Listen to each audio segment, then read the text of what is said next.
asalaamaaleykum mbokk yi ñu ngi leen nuyu ku nekk turam ak santam di leen wax bisimila ci seen émission spéciale coronavirus xam ngeen réew mi bi mbas bi duggee ci réew ba léegi bëccëg bu nekk daañu yeew fii toog ci studio bi dal fi ay kàngam waxtaanee li nga xamante ne moom la lëmbee adduna bi virus bi nga xamante ne dafa freiné adduna bi yëpp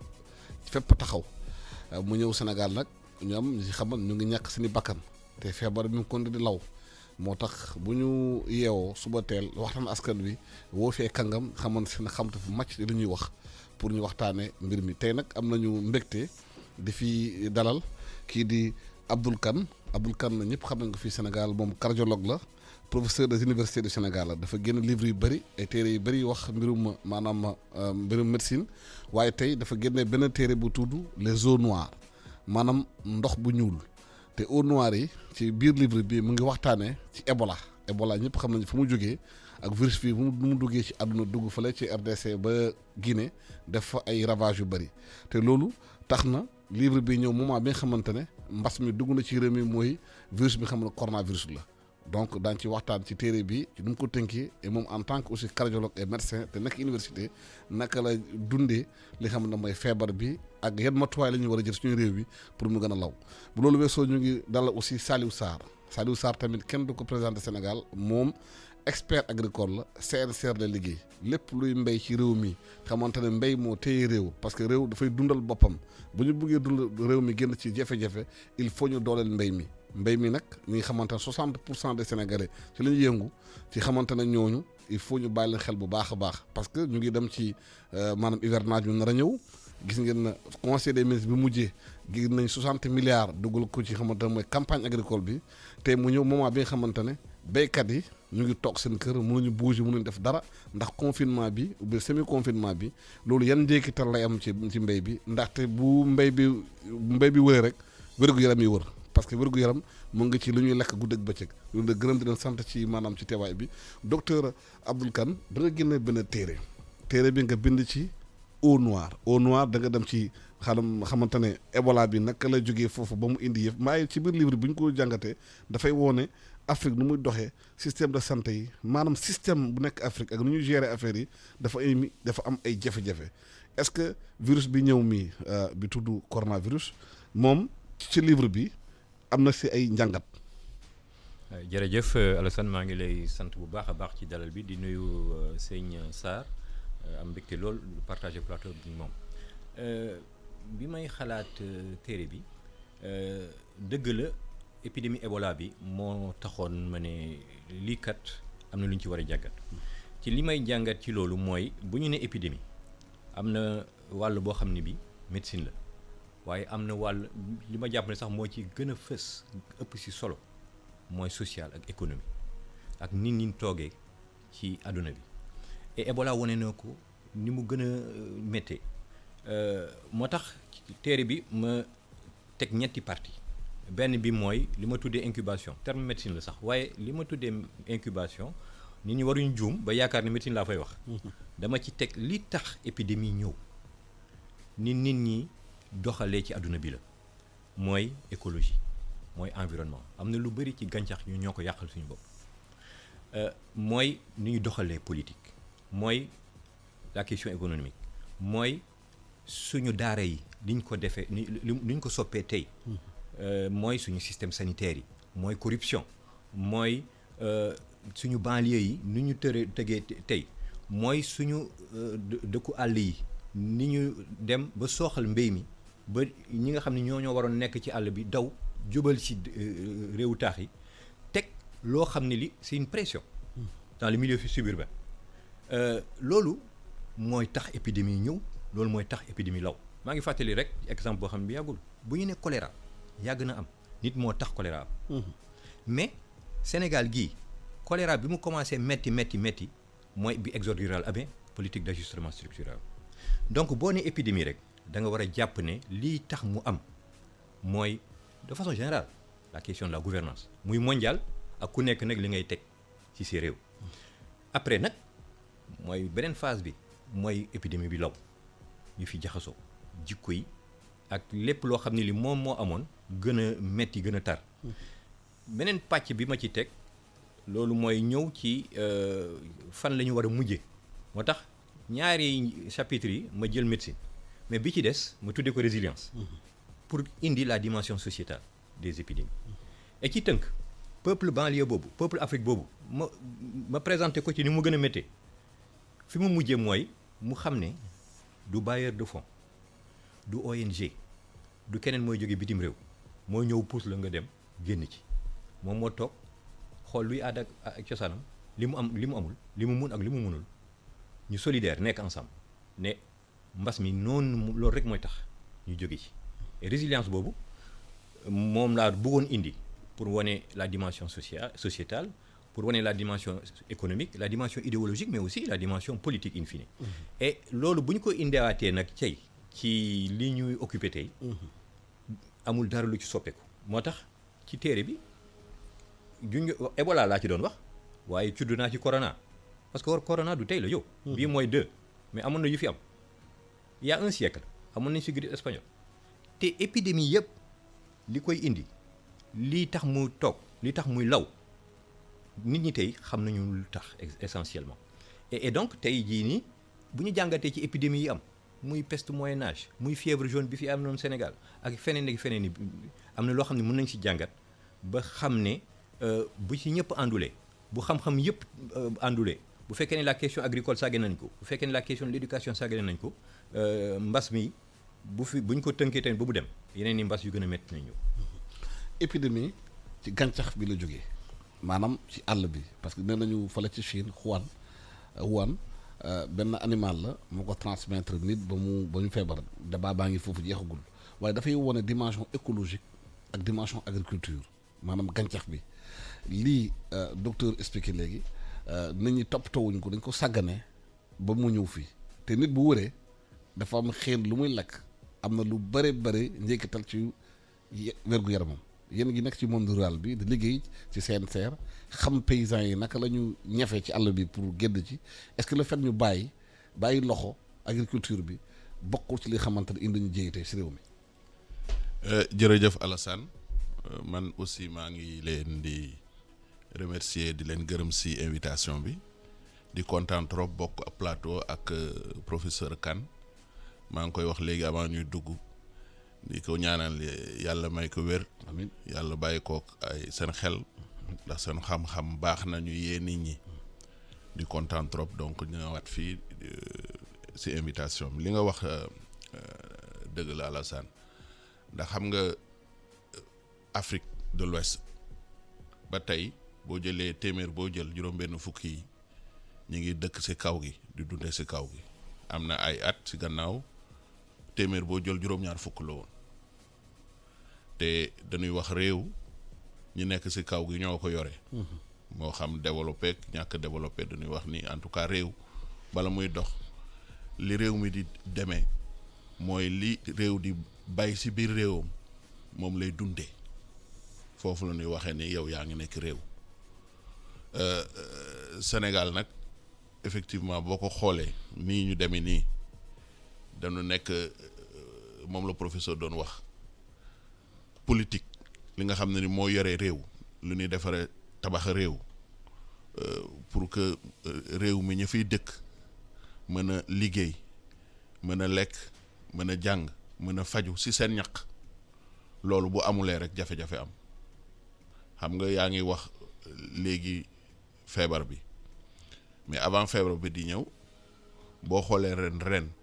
maanaam campagne agricole bi ni génn bi avant Covid di ñëw jafe-jafe bu rëy la. bu rëy la ndax xam nañ ni maanaam sunu mbay dafa dëppoo si pluviométrie ni mu am na changement climatique ni mu waroon demewu ko de telle sorte que boo doon xool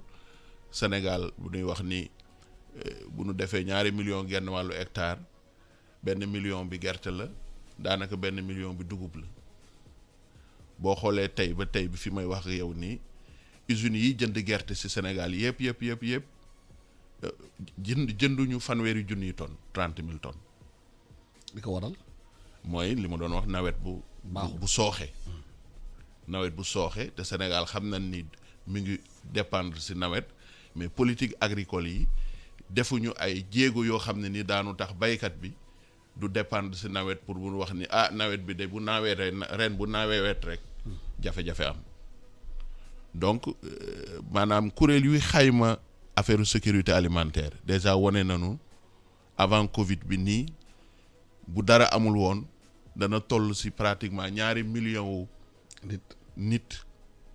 ay riiru yoo xam ne ni dañuy nekk si jafe-jafe amuñu lu nu lekk ba at mi jeex donc xam nga kooku jafe ne ko feebar bi ñëw na gën koo yokk ndax xam nga Alassane Sénégal février ba mai moom la doon wax période de contre-saison bi moom la maanaam famille yi dëkk ci kaw gi doon dugg déjà ci ay jafe-jafe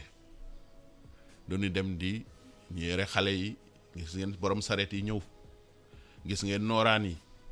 xale yi dem fële feebar bi mu ñëwee dañu jël ay mesures ñu tënku ñu wax ni déplacement yi demootuwul noonu tëj nu luuma yi bu nu tëjee luuma yi ndax xam nga foofu noonu nit ñi lanu dese woon ndax sàq yi rës nañu lanu dese woon la ñuy dem semaine bu nekk ñu dem jaayi ko pour mën dund yooyu taxaw bi nu ko xaymaa tey nii nee nañu jàpp nañu ni lu tolloog 4 millions sa nit yoo xam ne ni ñi ngi nekk ci ay jafe-jafe dund ñi ngi remercier gouvernement bi def na ay effort mais tey boo ko xoolee mi ngi def effort bi pour dund 1 million de personnes li muy wane ni mooy li ñu joxe dafa tuuti donc te réew balaa nit a mën a def liggéey comme ni nga ko wax dafay fekk na mi ngi dundee li mu bayee mi ngi lekk ba suur mën a maanaam mën a wér xam nga mbay bi wax naa changement climatique yi moom la am na ñoo xam ne ni dañuy wax toujours ni li ñuy bayee waratuñ si def ay xeetu poson engrais ay xëy na sax du ma wax engrais mais xeetu poson yi nga xam ne nii booy maanaam bay ceeb di jéem a rey ñax mi nga xam ne ni du ceeb nga indi xeetu poson yi nga xam ne nii da nga rey ay gunóor ay sax ay yeneeni xeet yi nga xam ne ni ñoom seen maanaam cër moo doon feebar boobu nga wax ni mu ngi jóge ci maanaam mbay mi nit lekk ko mu indil ko fekk na moom loolu la doon aar moo tax dañuy wax ni culture raisonnée li ñuy def li dañu war a wax ni biodiversité booy maanaam bay ceeb wala dugub wala gerte war nga fa bàyyi yeneen xeet yi nga xam ne ni yàlla daf leen sàkk pour ñu aar la te yow xamuloo ko wala xam nga ko sax waaye nga ne man daal sama ceeb bii rek laa bëgg a aar lépp lu nga xam ne ni du ceeb wala leneen dama koy rey bu boobaa jafe-jafe dafay am looloo tax te loolu yëpp nag politique agricole aussi moo koy indi mooy wax ni man fi ma bëgg a dem comme fii ci Sénégal ñaari xeetu tibu mbay moo am mbay boo xam ne ni dafa dëppoo ci kër ak mbay bu noo wax agro-industriel benn nit bu am 1,000 hectares 2,000 hectares 3,000 hectares moom lu muy gis mooy moom dugal na alal rentabilité alors que kër buy bay moom dafay wax ni fii ma nekk fii cosaan la non seulement damay bay waaye damay sàmm sama cosaan parce que sama maamaati maam ñoo fi donc tradition socio-culturelle boobu nga xam ne ni agriculture bi famille bi def dafay nekk multisectorielle multidimensionnelle loolu moom la politique agricole di wax ni sama réew de loolu mooy cosaan bi loolu dama koy sàmm loolu nag ay waxtaan yoo xam ne ni dañ ko war a def et yaakaar naa ni lii nga xam ne nii moom la ñu feebar bi joto woon danañu gën a dellu si waat toog pour gëstuwaat xool yan politique de manière générale donc politique agricole moom la ñu war a def suñu réew yi pour ñu mën a non seulement dundal nit ñi mais aar environnement bi. professeur sa livre bu ñu ko liiree dafay wone système de santé bi d'abord nu mu waroon melu ko parce que investissement ci waroon def hôpitaux ñu waroon defar nit ñi war a mën a faju amut est-ce que les feebar bi ñëw ni mbas bu bees bi dafay gën a wonewaat suñu laaj ci loolu. waaw foog naa ni lii sëñ Saliou wax daanaka tënk na wax ji wax na fi léegi diversité xam nga foog naa ne agriculture am na héritage boo xam ne am na fu ñu ko jëlee. colons yi bi ñu ñëw am na lu ñu doon wut li ñu doon wut du woon am ay vision stratégique ci développement Afrique dañ doon rentabiliser et noonu la ñu tegee ñoom it seen politique de santé lii taxoon ñoom ñuy xeex épidémie dafa di nit ku ñuul bu boobaa boobu xam nga amuloon tracteur amuloon machine nit ku ñuul moo daan yenu li muy yenu ñuy tabax li ñuy tabax donc kooku da nga ko war a aar au moins ba mu am fanweeri at wala fanweeri at ak juróom pour que mu mun la rentabiliser le colonie yi moo tax ñu teg seen système de santé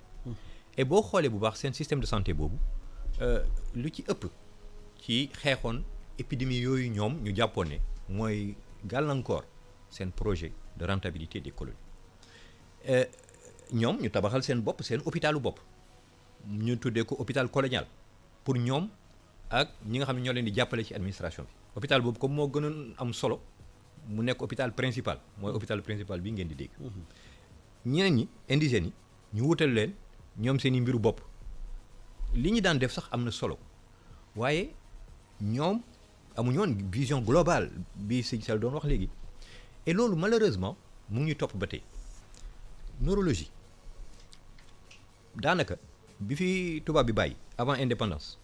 foofu la ñu yem Sénégal amuñu juróomi service de neurologie maladie infectieuse noonu pneumologie noonu donc en fait ñun vision bi xam li ñu war a jànkonteel suba xam nañ ne mbas yi ak maladie infectieuse yi ak yeneen ala kulli haal dina continuer di law li tax loolu mooy assainissement defuñ ko suñu politique d'urbanisation doy na waar àll bi sàggale nañ leen donc yi amoon période coloniale bi malheureusement soppi wuñu si lu bëri en termes d'hygiène et d'assainissement na am sax am na lu tane mais man maa ngi fàttaliku bi may nekk xale service d'hygiène li mu daan def dafa mel ni weesu na li ñu am la ñu mën a def tey donc ñu xam ko ñu bañ koo xam feebar yi mel ni paludisme ak choléra ak yooyu dina yàgg toog ci Afrique parce que defuñu li tax yooyu jóge fi te loolu du médicament politique rek la assainissement rek la vision urbanisation question écologie leneen li am mooy pollution am na tey jii nii jàpp nañu en tout cas ci feebaru xol wala ci cancer bu juróomi nit faatoo kenn ki pollution la wala li ñuy dugal ci gàncax geeg di yàq loolu gisaguma politique boo xam ne bi mu ngi aar loolu boo duggee fii Ndakaaru di nga balaa ngay ñibbi sa kër boo sangoo di nga gis da ngay ñuul kuk ngay génne leneen li mooy xam nañu bu baax ne amuñu politique alimentaire boo xam ne bi c'est clair c'est net donc feebaru xol feebaru cancer ak yeneen fii ak ñaari fukki at ak juróom dina am dina gën a law mais loolu nag yooyu yëpp préparé wuñ ko yooyu yëpp planifié wuñ ko moo tax tey feebar yooyu yëpp Afrique mooy nekk numéro 1 yëpp et système de santé bi mooy nekk le dernier donc loolu rek mooy wane ne effectivement bu catastrophe bu mel ni amee sonal ñi nga xam ne ni sax ñoom am na lu ñu doon jéem a planifié ñun yàlla rek moo ñuy musal ci loolu mais ba tey nañu am xel xalaat xool naka nañu génne ci lii mooy prévention bi mooy même au niveau de notre système de soins doole yi ñu am mu néew mu bëri nañu fexe ba suñu xam-xam suñu xel fexe te loolu am na ay piste mais bu ñu génnee ci loolu nag wala sax balaa ñuy génne ci loolu nañu xam ne dañoo war a xoolaat lépp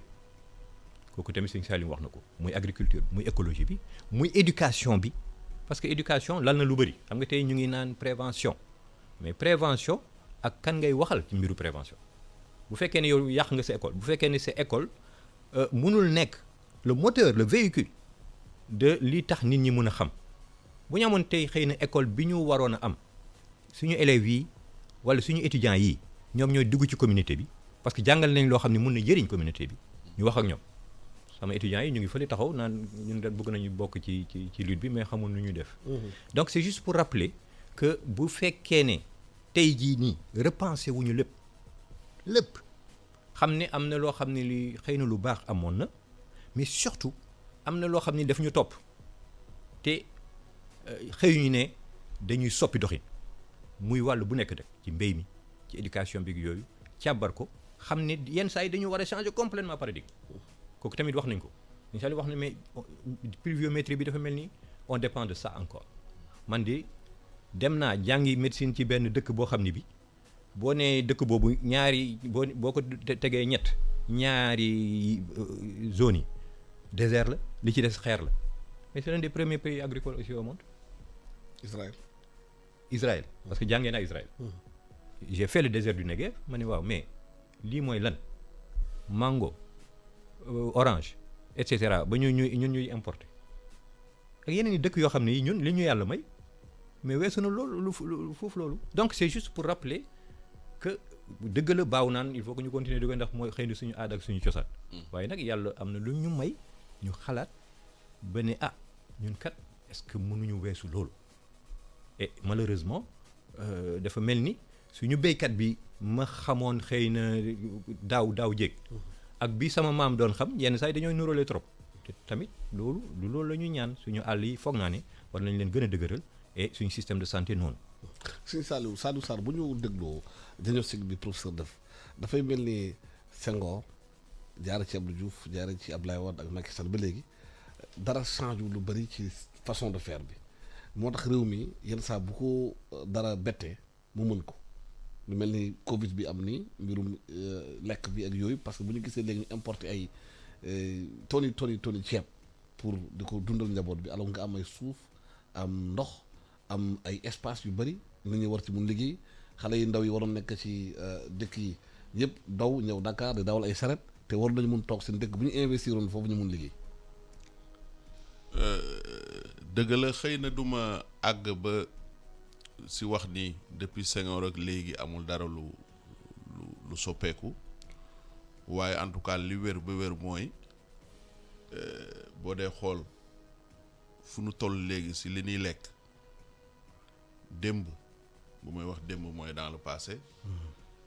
li ëppoon si li Sénégal yi di lekk dugub lay nekk ceeb nekk tuuti ceeb dugg fi ba tey ceeb moom mooy li nga xam ne ni moom moo ëpp si li Sénégal yi di lekk mooy première denrée dem nañu toll woon nañ si ay 300,000 importation 400,000 tey ñu ngi dépassé nañu millions de tonnes bu ñuy importé effectivement boo ko dee xool noonu dafa mel na xëy na ñi ni jiite ñi defuñu dara si wàllu mbayum ceeb pour loolu dañ bien que si at yi mujj yi rek mën nañoo wax ni gouvernement yi jël nañu ay programme yu ñu tuddee programme national d'autosuffisance en riz ba waxoon ni bu ñu ko defee juróomi at wala juróom benni at danañ si àgg ba nga xam ne nii réew mi dootul jéegaani maanaam ceeb bi muy lekk li wolof yi di wax tey la waalo gën a aay te pourtant ni nga ko waxee dëgg la suuf bi am na ndax xam nga pour bay ceeb li su soxla moo kii mooy suuf bi ndox bi naaj bi température bi nit ñi loolu yëpp am na lépp am na waaye taxul ñu importé mu ñi ngi importé tey effectivement te xam nga li si gën a bon nii Sénégal tàmm na ceeb ba mënatul def leneen parce que si yombaay yi nu koy lekke xam nga dugub pour lekk ko da nga koy boo ko bayee d'abord jafe-jafe bi soq bi wal bi tay bi maanaam araw bi yooyu yëpp dafay nekk étape yu yàgg yi nga xam ne ni bala ngay lekk alors que ceeb moom buñ ko xollee boo tibbee tuuti sebet 15 minutes sommi nga de telle sorte que jël na place dugub ceeb mais boo dee xool tey fi nu toll nga boo jëlee waalo bi la vallée du fleuve Sénégal ndax waalo bi yëpp donc mu ne wax waalo bi donc li nekk si booru dex gi ba Bakel tey Sénégal waroon na bu si defee plan bu wér si juróom benni at bu dee jéegaane ceeb tamit tuuti lay doon moom la ñuy ñëw donc politique agricole yi ñëwaat na ndax xam nga nit bu la yàlla moom réew mu nekk dafa am lu mu koy jox ni ko lii boo si sukkandikoo mën nga see dund suturlu kenn du la dégg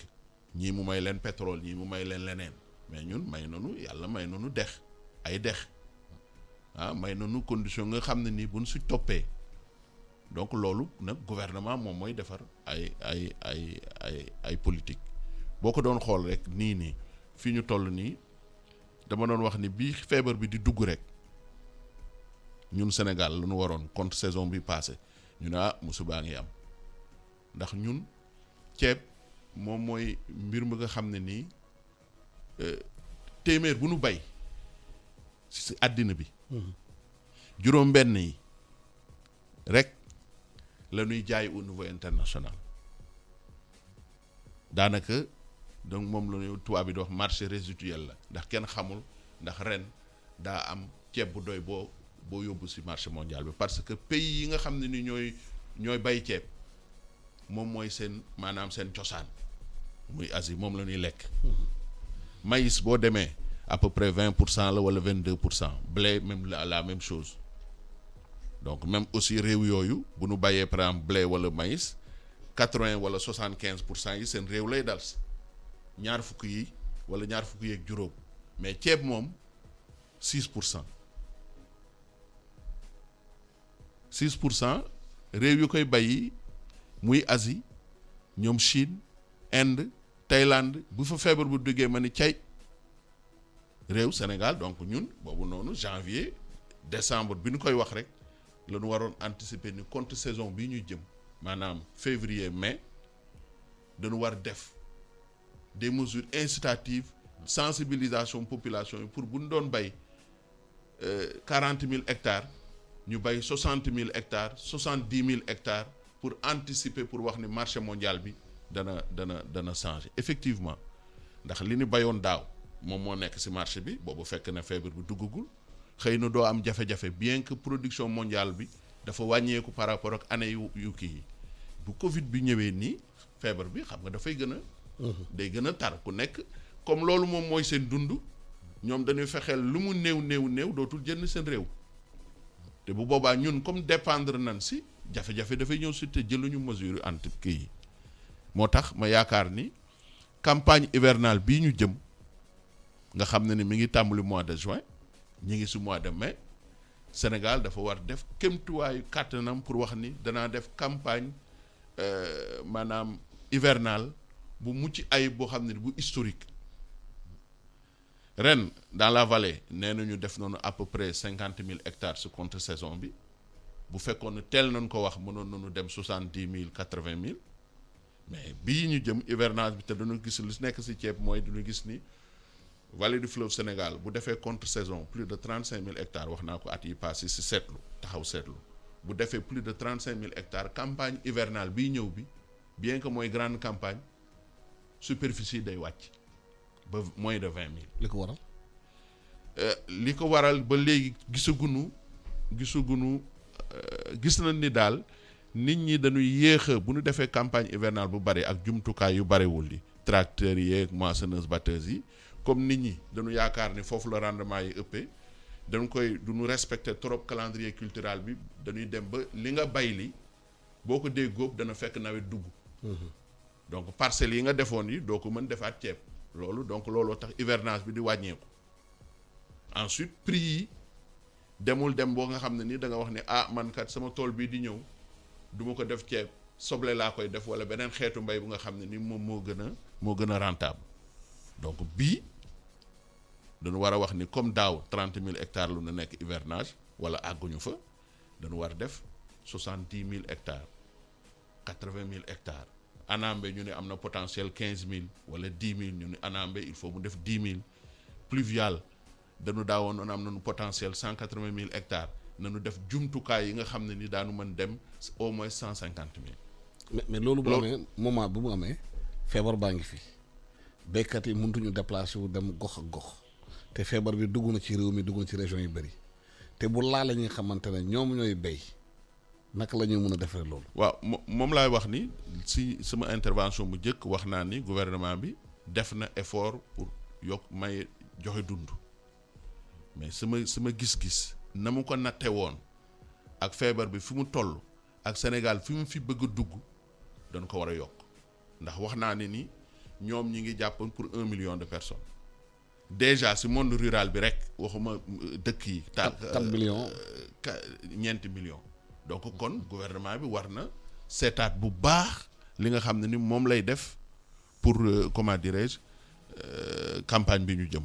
wax nga juróom 60 milliards pour man dafa tuuti ndax si campagne normalement rek dañu daawoon di àgg 60 maanaam depuis ay at ñi ngi àgg 60 milliards à peu près donc kon duñu war gën a yokk dund bi pour ñi nga xam ne ni ñi ngi wax naa ne ñi ngi woon dans l'insécurité alimentaire ndax maanaam jënd dund bi bu woo ko daawoon di tàmbali mois d'avril tàmbali na depuis février donc kon dañu yokk dund bi bu ñu yokk dund bi tey gouvernement bi jënd ay effort wax ni ñun kat gannaaw dañu war bayal suñu bopp te ceeb bi fa muy jóge réew yi dañuy am jafe-jafe te déjà c'était un marché résiduel li ma daawoon di def ci mbayum ceeb bi yoon dama koy gën a yokk mesure incitative yi mooy nga fexe jiw bi nga def ci subvention engrais bi ciy dem nga def ci subvention crédit bi nga xam ne ni moom la baykat yi di jël pour maanaam bay ceeb bi comme réew yi ñi ngi laaj nii ne nañu annuler seen dette waxuma en tout cas boru daaw bi waxuma ñu annuler ko waaye maanaam mbay li nga war a leble te taux d'intérêt yi daawoon di nekk ay yu kawe nga indi ko entre 2 et 3%, c'est-à-dire des mesures incitatives yi nga xam ne nii baykat bi dana wax ni man kat du ma dem defi boo ko waxee ni ko superficie bi nga waroon bay leneen def ko ceeb dana ko nangu. Ça fait pour ñu mën a am superficie bu mag boo xam ne nii non seulement ñi nga xam ne nii si ñi nekk si fi ñu koy bayee vallée du fleuve Sénégal Casamance ak zone yi nga xam ne nii mën nañ fa def riz pluvial ñu nekk si condition yi nga xam ne dana wax ne fii bu mu si bayee bu mu ko defee danaa am te danaa jariñ sama réew. loolu dafa tar fii ñu toll nii sinon dañoo nar a nekk si jafe-jafe la même chose sur le mil waxoon naa jafe-jafe si mbayum dugub bi. mais tey ren dañu war def campagne hivernale de riz historique mais la même chose sur le riz sur le mil pour jéem a yokk superficie am si quantité yi nga xam ne ni boo ko booleeg mboq li nga am si ceeb am ko si maanaam si dugub am ko si mboq bu boobaa Sénégal même bu fekkee ceeb bi wàññeeku na si bitim réew dootoo ko yëg parce que bàyyi nga loo dundee. Professeur nu mu expliquer dafa rejoindre quelques traits de ce livre bi ngay décrire mooy manque de planification d'anticipation parce que bas bi xamoon depuis janvier am na jafe-jafe xam nañu réew mi dafa dépendre ci ceeb au lieu moment boobu ñu jël mesure pour yokk maanaam surface yi yokk agriculture bi ñaax nit ñi balaa feebar bi di toll fu mu toll waroon nañu mun def loolu. dëgg la manque d'anticipation mun nañ sax ne ñàkk moom sa bopp foog naa ni ci tënk. loolu lu ñu wax tey. mooy ñun kat am na lu ñu doon xaar ci ñële seen bopp lañu tal. donc mënuñu tal tey te comme ñun mënuluñu suñu bopp dara pour ab benn formule foog naa ne béykat yi ñoo ko gën a mën a xam yow béyuloo yettuloo xam nga dina jafe nga moom sa bopp. dafa mel ni loolu moo ñuy dab tey muy ci wàllu agriculture bi maanaam ni ñu waroon a amee suñu autonomie bopp ci wàllu mbéy bi ba mën a suturaal suñu bopp ba am sax lu ñu teg bu ñu nee crise bu du ñu ne wàlloo kaay leen dimbali ñun mënal nañ suñu bopp li ñu mën au moins li nga xam ne lii moom la ñu mën a dundee ñu dundee ko noonu te impact sanitaire bi gis nañ ko bu fekkee ne yow da ngay naan da ngay confiné ak nga wax lépp loo mun di wax bu soudure amee bu méttee tey mbas mi fekk ñu fi xam nañ ne coronavirus bi ci téeméeri nit en réalité bu muy dugg li muy faat lu néew la xëy na juróom li ci ëpp yàlla mën la war na leen mën a suturaal ñu génn ci waaye bu fekkee ne xiif am na fitna am faiblesse am système immunitaire yi wàññi di nga gis ne bu boobaa mbas mi dina metti lool si ñun parce que koo xam ne kii dina mën a faatu sax ci malnutrition te dara xewul doomu jàngoro ak bu munti doon bu ci naree bokk foofu lay gën a méttee te bu boobaa xam nga ñoo naan mesure sociale fii ak loolu munti wax kenn du la déglu parce que ku xiif tal boppam yow boo nekkee fii ci bureau climatisé de Ndakaaru di wax li ngay wax ñi nekk ci àll bi dund li ñuy dund dina jafe donc pour dellu tamit ci li mu wax ñàkk moom sa bopp wala en tout cas motale wuñu loolu ci agriculture bi kooku tamit ñoo war na ci médecine ñun defaruñu respirateur defaruñu garab defaratuñu sax garab te loolu tamit dañ fi dellu ginnaaw man bi may nekk même bi may door sama médecine daan naa dugg pharmacie ma ne lii ak lii laa bëgg yenn pharmaciens yi ci seen biir pharmacie dañuy defar seen préparation toggal ma garab bi jox ma dem sama yoon. amoon na benn genre tissu industriel bu doon door pour defaree garab léegi xam nañu lu mu mujjee bi ñu naan hydroxychloroquine dañu ne ana usine bi nekkoon fii. ana usine bi nekkoon fii. ñu naan ana milliards yi et cetera di toog di daw di bon sama mbokk marocains yi tunisiens yi. ñoom question yooyu posé wuñu leen ko ñoom c'était réglé. Inde boo bëggee ak garab boo bëgg ñu defaral la ko. générique gi. parce que Inde ak Chine ñoom ñooy premier ci matière première en matière médicament au monde ñun Afrique amul daanaka dara lu ñu mënal suñu bopp te li mu wax ci mbéy mi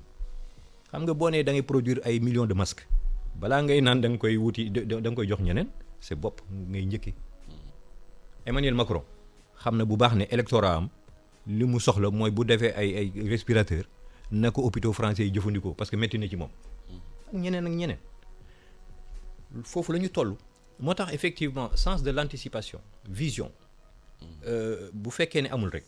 dina métti ci nit mooy urgence ak urgence te xam nga ñu ngi naan Covid ci période bii ñu nekk ci Covid et balaa Covid lii daan faat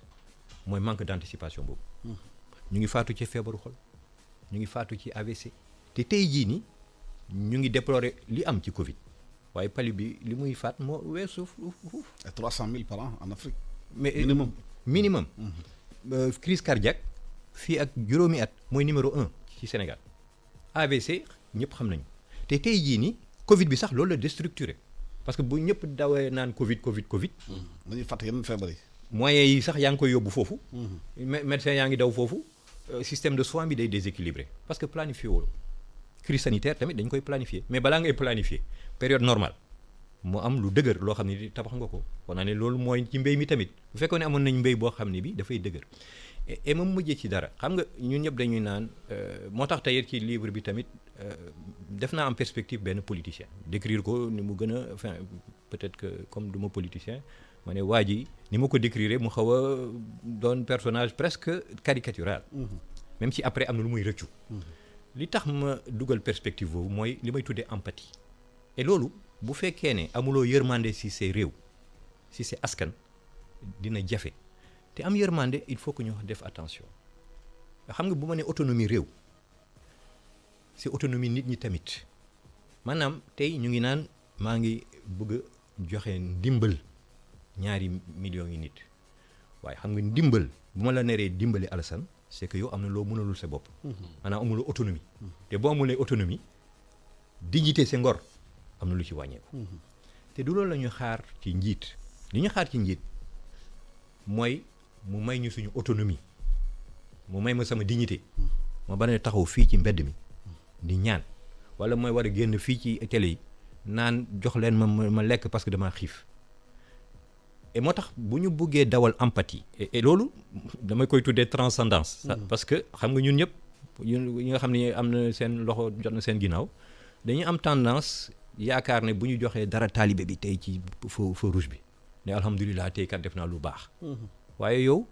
yaa ngi perpétuer loo xam ne li c'est un outrage à la dignité surtout ci xale et xool leen suñu dëkk yi nu ñu tëddee et donc nañ nit ñi xam ne oui fii la ñu toll yàlla kulli xaalin comme fii la ñu toll ndimbal ma mënut a ñàkk mais bu ñu defee ndimbal bi ba ñëpp dellu fi ñu waroon nekk nañu xalaat ni li ñuy xaar ci ñun suba du loolu rek li ñuy xaar ci ñun suba mooy suñu béykat yi loolu tamit sama téere bi ma njëkk a bind am na fu ma bindee le marabout et paysan ñaar ñëpp feebar kilifa bi feebar paysan bi feebar ñu toppatoo kilifa bi sàggane feebar paysan bi fi ñu mujje mooy que li ñu évacuer ko mu dem tugal ñu faju paysan bi comme paj mi sooxe na mu gaa yi jàppale yàlla jàppale ko ba mu génn ci feebar bu xol bi dab ko waaye amul pexe ci naaju Afrique bi la toog di xaar taw bi di béy te kooku bu fekkee ne am na ku ñu war a naw tey ci suñu société yi médecin bi jàmbaar la commerçant bi jàmbaar la journaliste bi jàmbaar la waaye kii ñu dundal ñun ñëpp du béykat bi te tey ñëpp jàpp nañ ne xam nañ ne bu ñuy ne paysan li ngay njëkk a xalaat mooy ku ndóol alors que ñooñu moom la ñu war a gën a fësal ñu war a gën a jàppale ñooñu bu ñu amee autonomie ñooñu bu ñu mënalee seen bopp ñu delloo leen seen dignité delloo leen place bi ñu nekk ci société bi foog naa ne ñun ñëpp dina am lu ñu siy jëlee lu baax. mais question autonomie bi nga posé est-ce que repose en profondeur question éducation bi système éducatif bi est-ce que dañu war a jàngal nit ñi li nga xamante ne si école yi ñu mën a njëriñ seen bopp déjà ak seen i xam-xam bañ leen jàngal littérature rek baax na de littérature baax na trop waaye ñu mën a seen loxo yi mën a amal njëriñ pour ñu am autonomie mën a defar seen bopp ñu bañ a di xaar kenn. jërëjëf Alassane xam nga man universitaire la université laa dëkk et paradoxe boobu dama koy dund bés bu nekk gëm naa ne ñu ngi jël ay bacheliers di leen yóbbu ci université dugal leen ay salle de amphithéâtre ñu ne leen 3000 ngeen nekk ci département X du ma tudd kenn bu fekkee ni li ñu jàng sax boo demee ba wax ak xale yi di nga yéeme ndax di nga ne mais kii kat est-ce que lii lay jàng réellement mais surtout du loolu boo ko joxee diplôme nga tuddee ko licence tuddee ko master ak noo ko mën a tuddee dafa di kooku boo ko génnee ci université boobu nga yóbbu ko ci askan wi nga ne léegi nag nga problème a ngi nii réglé ñu ko coono ngay indi ci ñëpp et en même temps université boo ma dëkk bu sama ordinateur yàqu ko bu amee yenn jafe-jafe yi damay génn traversé tali bi dinaa amee xale certificat d'étude lañ leen génne école ne leen dem leen seen yoon yéen amul leen benn njëriñ mais ñooñu ñoo may fajal sama ordinateur donc li muy firnde rek mooy effectivement mais lan la ñu war a def ci système éducatif lu dul defar jikko yi donc il faut que ñu tëral li nga xam ne li moo war a defar jikko yi moo tax man dama gëm ne sciences humaines et sociales ñoom littérature ak yooyu yëpp dafa am solo lool mais du ci li ma jàpp bokk du ñu koy jàngale naan Cheikh Hamidou Kane li mu bind ci l'aventure ambiguë weesu na loolu li nit ñi di def naan li xaw ma lan dicté nangam sangam déedéet dafa am ay xalaat yu sori empathé ba def ko ak ñeneen loolu am na solo mais leneen mooy effectivement métier tey jii nii loolu moo doon tax tere xale bi nga xam ne yi moom ci Badaxun la dëkk wala Saalum la cosaanoo wala Fuuta ñu fexe bu fekkee ne moom li ñuy am na scolarisation universelle am na fu ñuy yem mais am nay métier yu mbéy yoo xam ne yi buñ ko ci jàppale mu ngi ci famille am mu ngi ci dans son environnement mu ngi ci dans son écologie mais liñ ko war a yokkal moom loolu mooy éducation pour que mu gën a dëgëral mbéy mi li mu doon amee mu gën a fexe nit ñi avancer am na loo jumtukaay yoo xam ne peut-être que ñoom spécialistes yi mun nañu ne kii kat buñ ko doxalee nii métier de l'agriculture yi lii dina mën a tax xale bi jëriñ nit mun nañ sax ne kooku am na brevet en matière d'agriculture parce que mu ngi dans le monde professionnel bu demee ba bëgg a dem defi leneen jàng leneen gën a dëgëraalaat taxawaam mun na egg bac kooku mun na sax mu ngi liggéey mu ngi jëriñ nit ñi te li muy wax du c'est pas de la littérature c'est lu muy dund la lu mu xam la c'est du concret et d'ailleurs bi ñu naan LMD moi je dis toujours l'esprit et les lettres ñun lettres yi la ñu xam mooy LMD mais c'est l'esprit c'est réforme et réforme boobu nag c'est une refondation xam nga xale boobu bu taxawoon brevet mais il est dans mu ngi ci métier de l'agriculture ak benn bu mu munti doon bu fekkee ne am na pas-pas à 16 ans à 20 ans mais à 30 ans kooku mun na nekk 35 ans peut-être un docteur en agriculture ñëw fii di université bi jàngale te di nga gis ne kooku li muy jàngale lu leer lay doon lu mu xam la def ci juddu màgg ci di théoriser di pratique te ñun dañoo jàng ci système yoo xam ni ñoom ci seen bopp gis nañ ne baaxul am na yenn réewu Occident yi au collège nit ñaa ngi ci milieu de l'entreprise système français du doon cosaanam ñun boobu la ñu hérité mais nañu soppi doxin parce que jàngale kenn waxul ne jàngale da ngay am classe ñeenti miir bon muy taw gars yi muy senn ak yooyu gars yi di double flux triple flux jàngale mun na nekk ci sur le terrain mun nga ci defaree jikko mun nga ci am loo xam ne li nit ki mun na ko téye jàng ko mu jëriñ askan bi parce que loolu ñaari mission rek moo amul leneen mais bu fekkee ne yow boo paree université violence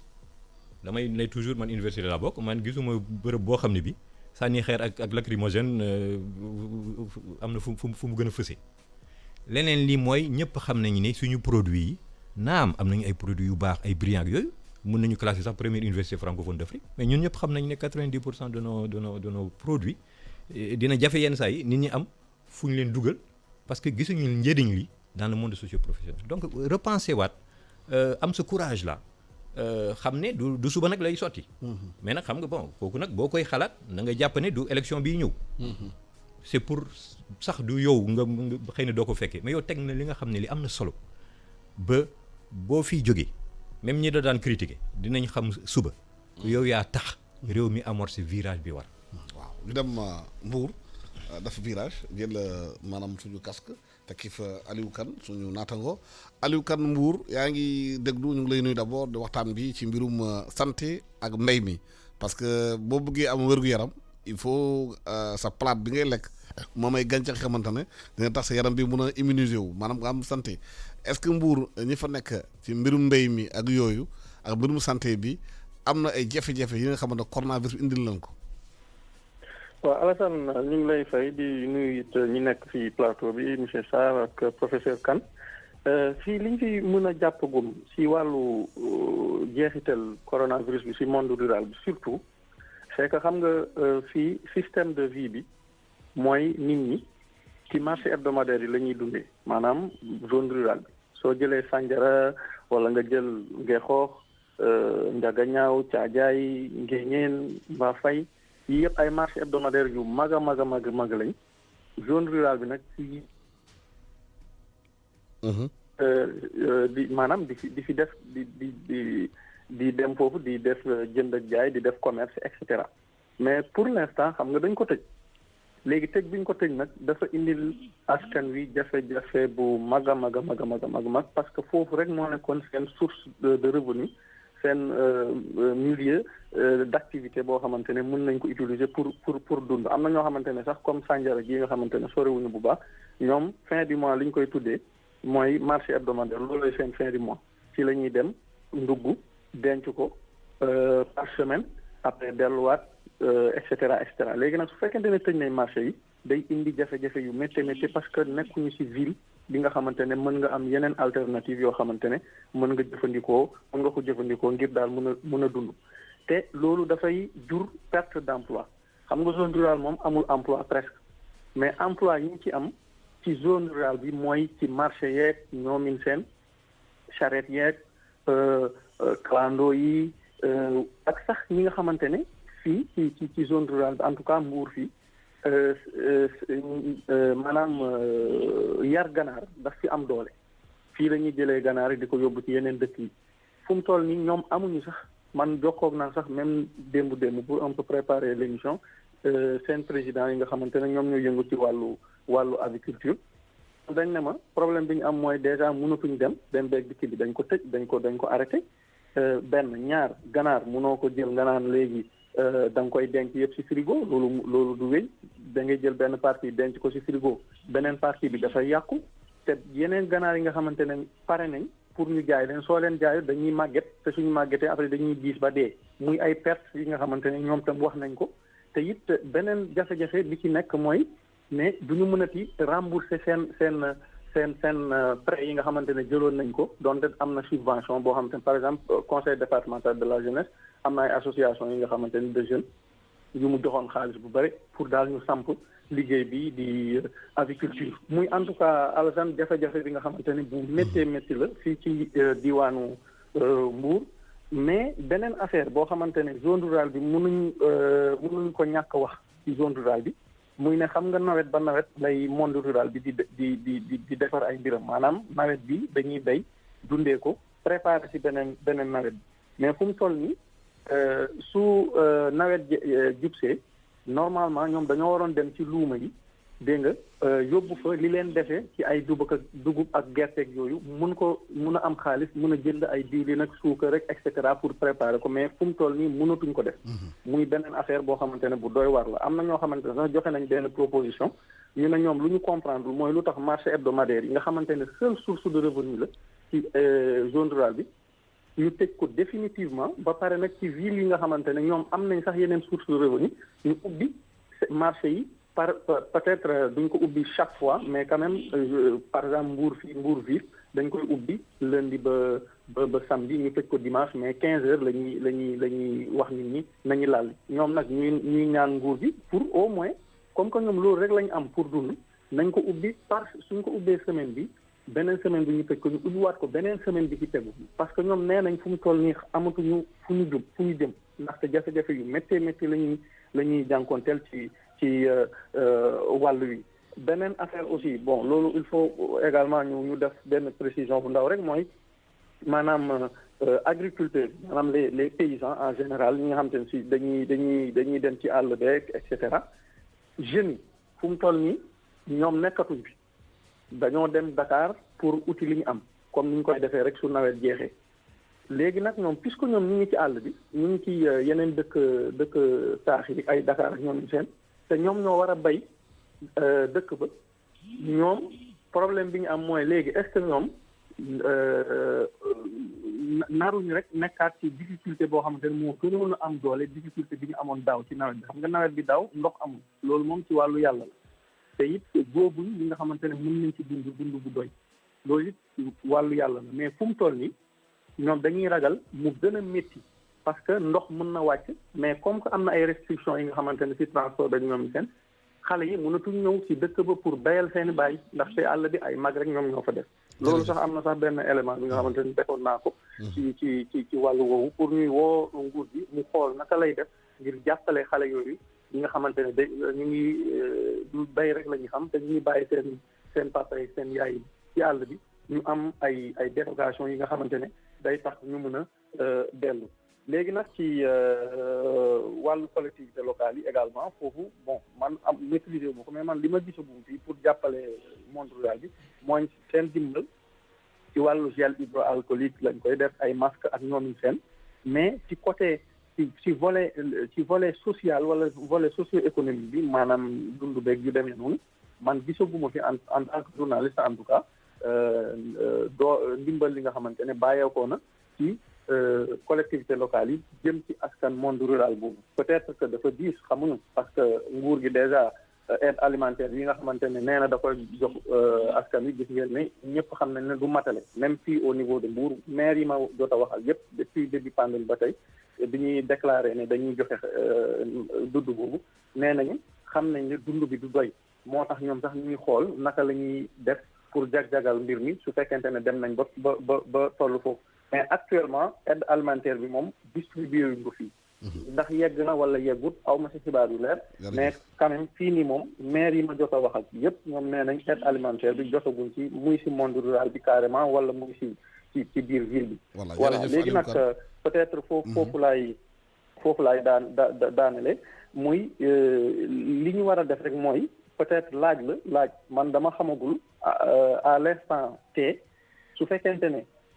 yegg nañ ci fii ñu toll fii est-ce que du jar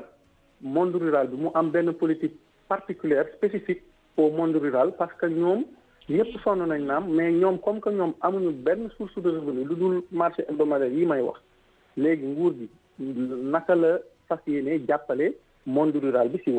ci wàllu woowu de. d'accord Aliou Kane daa jërëjëf. voilà loolu moo nekkoon laaj bi nga xamante ne peut-être mën naa ko laaj. pour delloo leen antenne daal. d'accord daañu ñëwaat ak si yoon incha allah balaa ñuy ñëwaat ci studio bi pour continuer ñu def benn pause publicitaire de quelques minutes ñëwaat ci studio bi pour continuer débat bi ak Saliou Sarr question yi ñu posé Mbour ak jafe-jafe béykat yi. yéen ndaw yi Sénégal suñu réew tey la gën a soxla ay ndawam. ngir xeex jàngoro ji ñuy wax coronavirus ba tax na ginnaaw bi ñu leen gërëmee bu baax sant leen ci seen taxawaay ngir faagaagal jàngoro ji dañu ñëwaat tey ngir gën leen a ñaax pour ñu gën a dëgëral taxawaay bi ngir jëlee fi jàngoro jii di ñu wax coronavirus njëkkee ko ci digle yi nga xamante ne kër docteur digle na ko waaye lépp ñu def ko ci yar ak teggin ndax nag coronavirus kat bàyyiwul mag bàyyiwul ndaw nañu respecté waxtu yi nga xamante ne nii moom nañu indi ngir couvre-feu bi respecté solu masque bi waaye itam gàttal suñu tànk ndax bu ñu bëggee dakkal xuus gi nga xamante ni jàngoro bi mu ngi koy xuus bu baax ci askan bi dañoo war a gàttal suñu tànk gàttal suñu dem ak dikk ndax nag jàngoroy coronavirus ñun ñoo ko mën a xeexal suñu bopp ndax ñun ñoo ëpp ci askan bi ñun ndaw ñi ñu ngi leen di ñaan ñu respecté li nga xamante ne ni moom la fi autorité yi teg pour faagaagal jàngoro ji ñuy wax coronavirus moo tax ñu ngi leen di ñaan ñu boole xel yi boole xalaat yi ngir faagaagal jàngoroy coronavirus fii ci suñu réew di Sénégal. corona bi na fi yem sama wareef mooy dog buumu corona bi.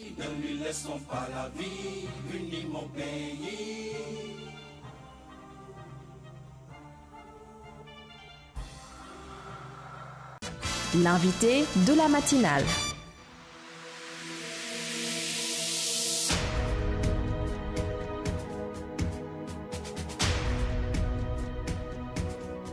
jërëjëf mbokk yi ñu leen di fàttali na ngi ci iRadio ITV di dalal fii ay kàngam di waxtaan ci mbirum mbas mi ak conséquence am ci mbirum santé mbirum agriculture di dalal docteur Abdoul Kane muy cardiologue nekk professeur des universités du Sénégal moom bind na téere yu bëri ci li nga xamante ne moom mooy doxinu réew mi ak santé bi di dalal tamit Saliou Sarr na expert agricole nekk tamit ci waa CNCR am na ñu xalaat ne puisque fépp fu nga wax rek ci monde rural bi dafa metti feebar yi bëri na coono bi bëri na jafe-jafe bëri na li ñuy wax ci mbirum mbéy mi nee nañu est-ce que amul ay piste de formation ba ñu war a defal agriculteurs yi mooy possibilité renforcer capacité pour ñu élaborer projet de résilience xamante ne ay fonds yu bëri am nañu genre climat vert ak yooyu pour béykat yi mun ci jot moon liggéey. waaw di wax ne rek lii seen correspondant bi wax. mi ngi doon dëggal en partie. li nga wax yow li nga expliqué. li ma doon wax si affaire luuma yi. il faut que gouvernement bi xam ni luuma yi ñuy wax marché hebdomadaire yi dafa am. importance rôle économique de terroir yu nga xam ne nii yu rëy maanaam nitu kaw gi loolu lu ñuy dundee. stratégie de résilience boobu ngay wax. lu si ëpp foofu la. foofu ngay ne sa ganaar ga nga yaroon sa produit de cueillette ba nga defoon la nga dencoon foofu nga yóbbu jaay ko pour mën dund benn maanaam dund semaine par semaine ndax xam nga duñuy fàtte ni aussi monde rural bi ni dëkku kaw yi amee ay congélateur wala frigo nga mën a jënd ay dund def ko weer wala ay weer amu fa donc loolu dafa nekk lu blocage bu rëy et li mu ñu wax li dafa am import dama si insister si dëkku taax yi dañu wax ni marché yi dañu wàññi maanaam duñu limiter horaire yi loolu jar na xalaat fële ndax tëj bi moom catastrophe la loolu moo tax mu yokk wax naa si début bi bu fekkoon ni bu corona bi ñëwul woon rek fii la toll woon mais bi nu ko defee xayma au 2 avril effectivement ñi nga xam ne ni ñoo soxla ñu jàppale leen si dund dafa gën a yokk ba àgg 4 millions. donc loolu vraiment dama si insister. te loolu dafa yokk seen ndóol. dafa yokk ndóol bi. c'est extrêmement important. beneen bi li nga wax li nii baykat yi seen kuréel yi xalaat nañ si. ndax man avant may ñëw démb yëg naa ni. Responsable communication c'est-à-dire ki yore comme président communication CNCR de normalement war na dugg ci émission bi. Sidi Ba. moo tax bugguma anticiper c'est moom en tant que kuréel bu représente en tant que CNCR kuréel bu représentatif baykat yi li mu nar a wax mais xam naa ni CNCR depuis mu début bi mu junj rek defar na ay documents. yónnee ko ministre agriculture yónnee ko gouvernement bi defar na ay documents yónnee ko partenaire au développement pour wax ni fii ñu toll nii yaakaar nañ ni lii ak lii ma ko bu ngeen ko defulee musiba bi dana am te bu ngeen ko defee dana indil la nga xam ne ni day amal njariñ baykat yi dëgëral réew mi donc loolu am na. ay programme yu wér yi nga xam ne ni dañuy wax ni mu dépendre ci situation bi nga xam ne ni moom la ñu dund pour wax ni par exemple gox bi ak gox bi ndax xam nga li mu doon ci insécurité alimentaire bi. au début sans Covid bi fukki département ak juróom-ñaar la woon mais tey nii ak Covid bi ñi ngi nekk daanaka ci fanweeri département ci Sénégal te Sénégal defe naa ni ñeent fukk ak juróom la am. bu fekkee fanweeri ñi ngi ci situation boobu donc daanaka dañuy wax ni Sénégal. ñu wone si moom laa doon junj sànq si li nga xam ne nii si wàllu mbay li ñu war a def am na ay propositions concrètes si spéculation si wàllu jiw si wàllu engrais si wàllu élevage par exemple maanaam santé alimentaire bi nan la ñu war a mën a anticiper pour généraliser la gratuité de la vaccination du bétail nan la ñuy wàññee aliment de bétail bi et de volaille bi pour mën dimbali nit ñi pour que ndax nit ki bala muy dundul bàyyi ma dafay fekk dara nekk si biir bi bu fekkee ni moom sonn boo xam ne ni du mën dundal bàyyi ma yi musiba day am donc loolu aussi ñu jàppale leen si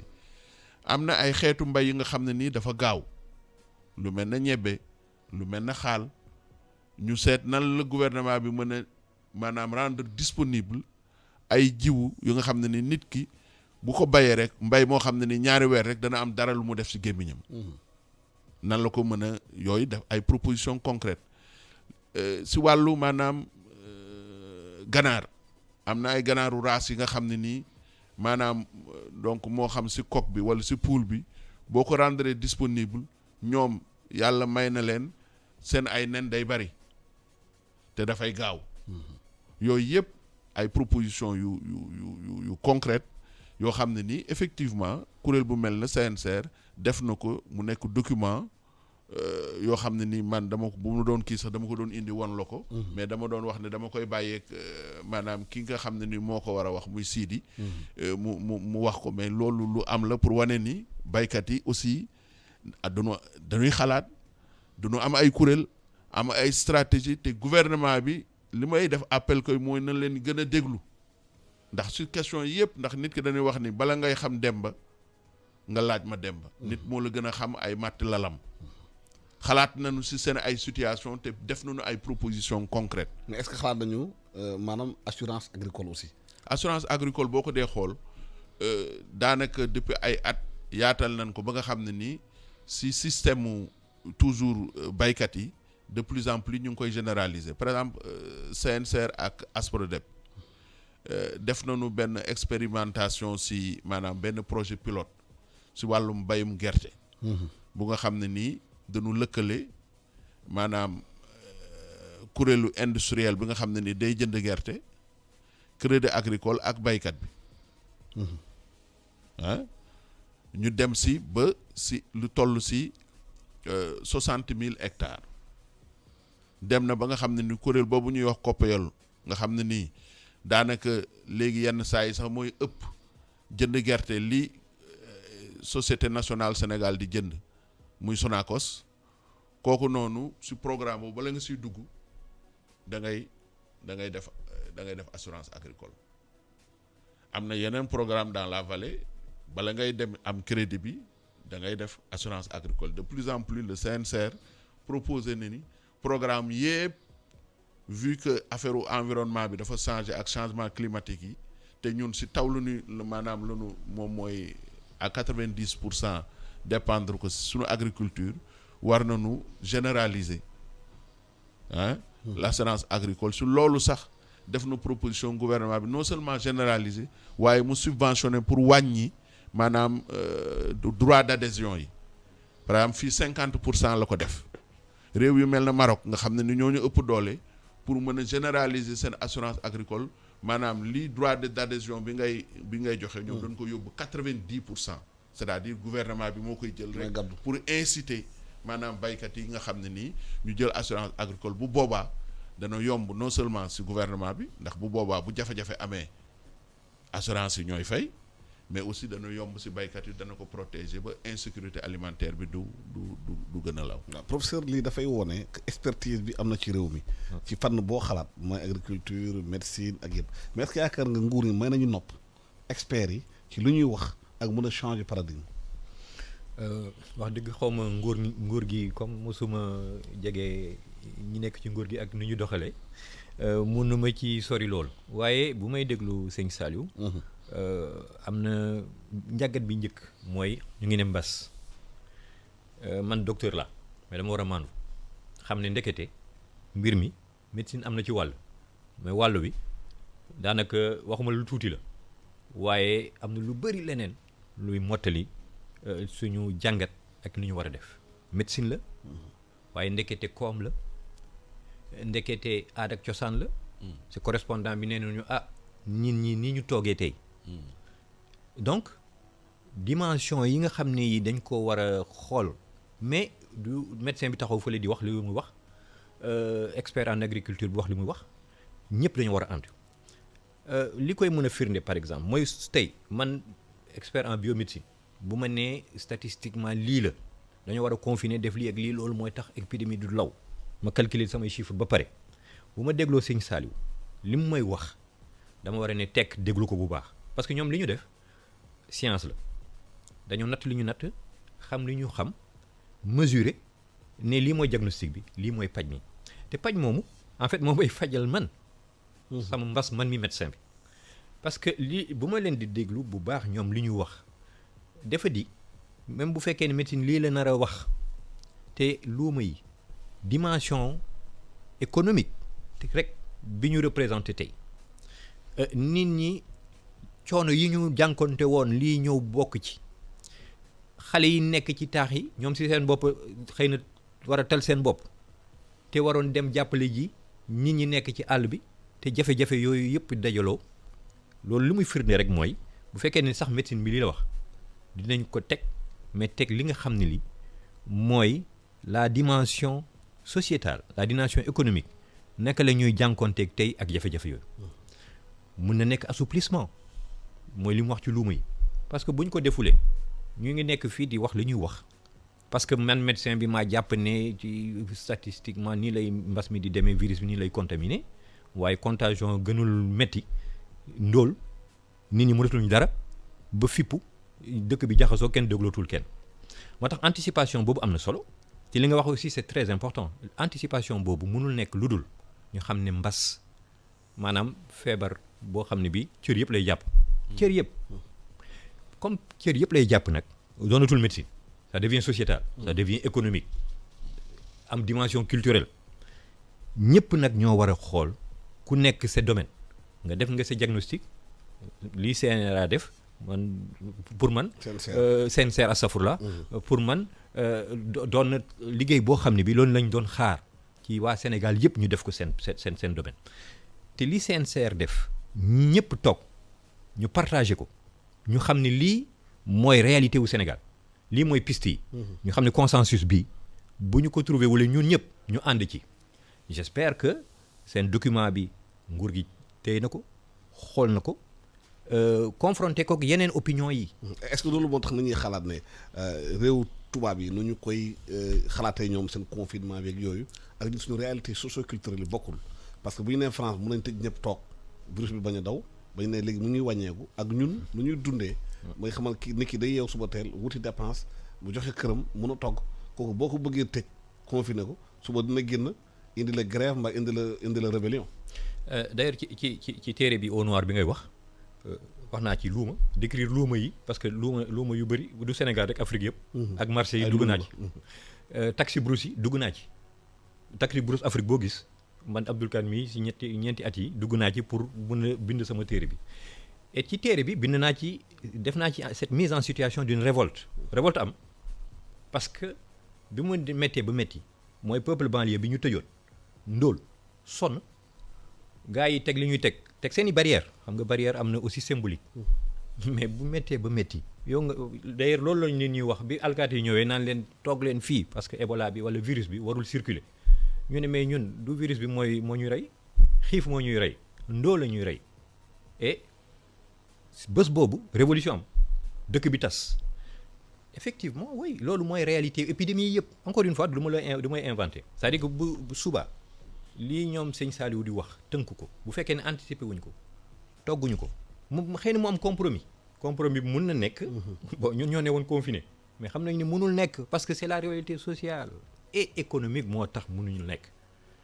waa médecine ne ba nañu xool lu ñu mun xaw ma masque la xaw ma barrière xaw ma ak lu munti doon mais loolu tamit xam nañ ne am na ay réalité man gi muy wax ak yow nii tey est-ce que jàpp nga ne wala sama mbokk Fuuta wala Saloum yi est-ce que tey boo confiné wax li nga wax ba pare est-ce que ñoom tooguñu ci benn ëtt di lekk ni ñu daan lekkee kaasu ataay yi ñett wala ñeent ñuy fukk di waxtaan seen biir mais loolu dañoo war a dem fekk si nit ñi wax ak ñoom xool lu tax comportement yi ñuy wax nii bés bu nekk rajo ak télé yi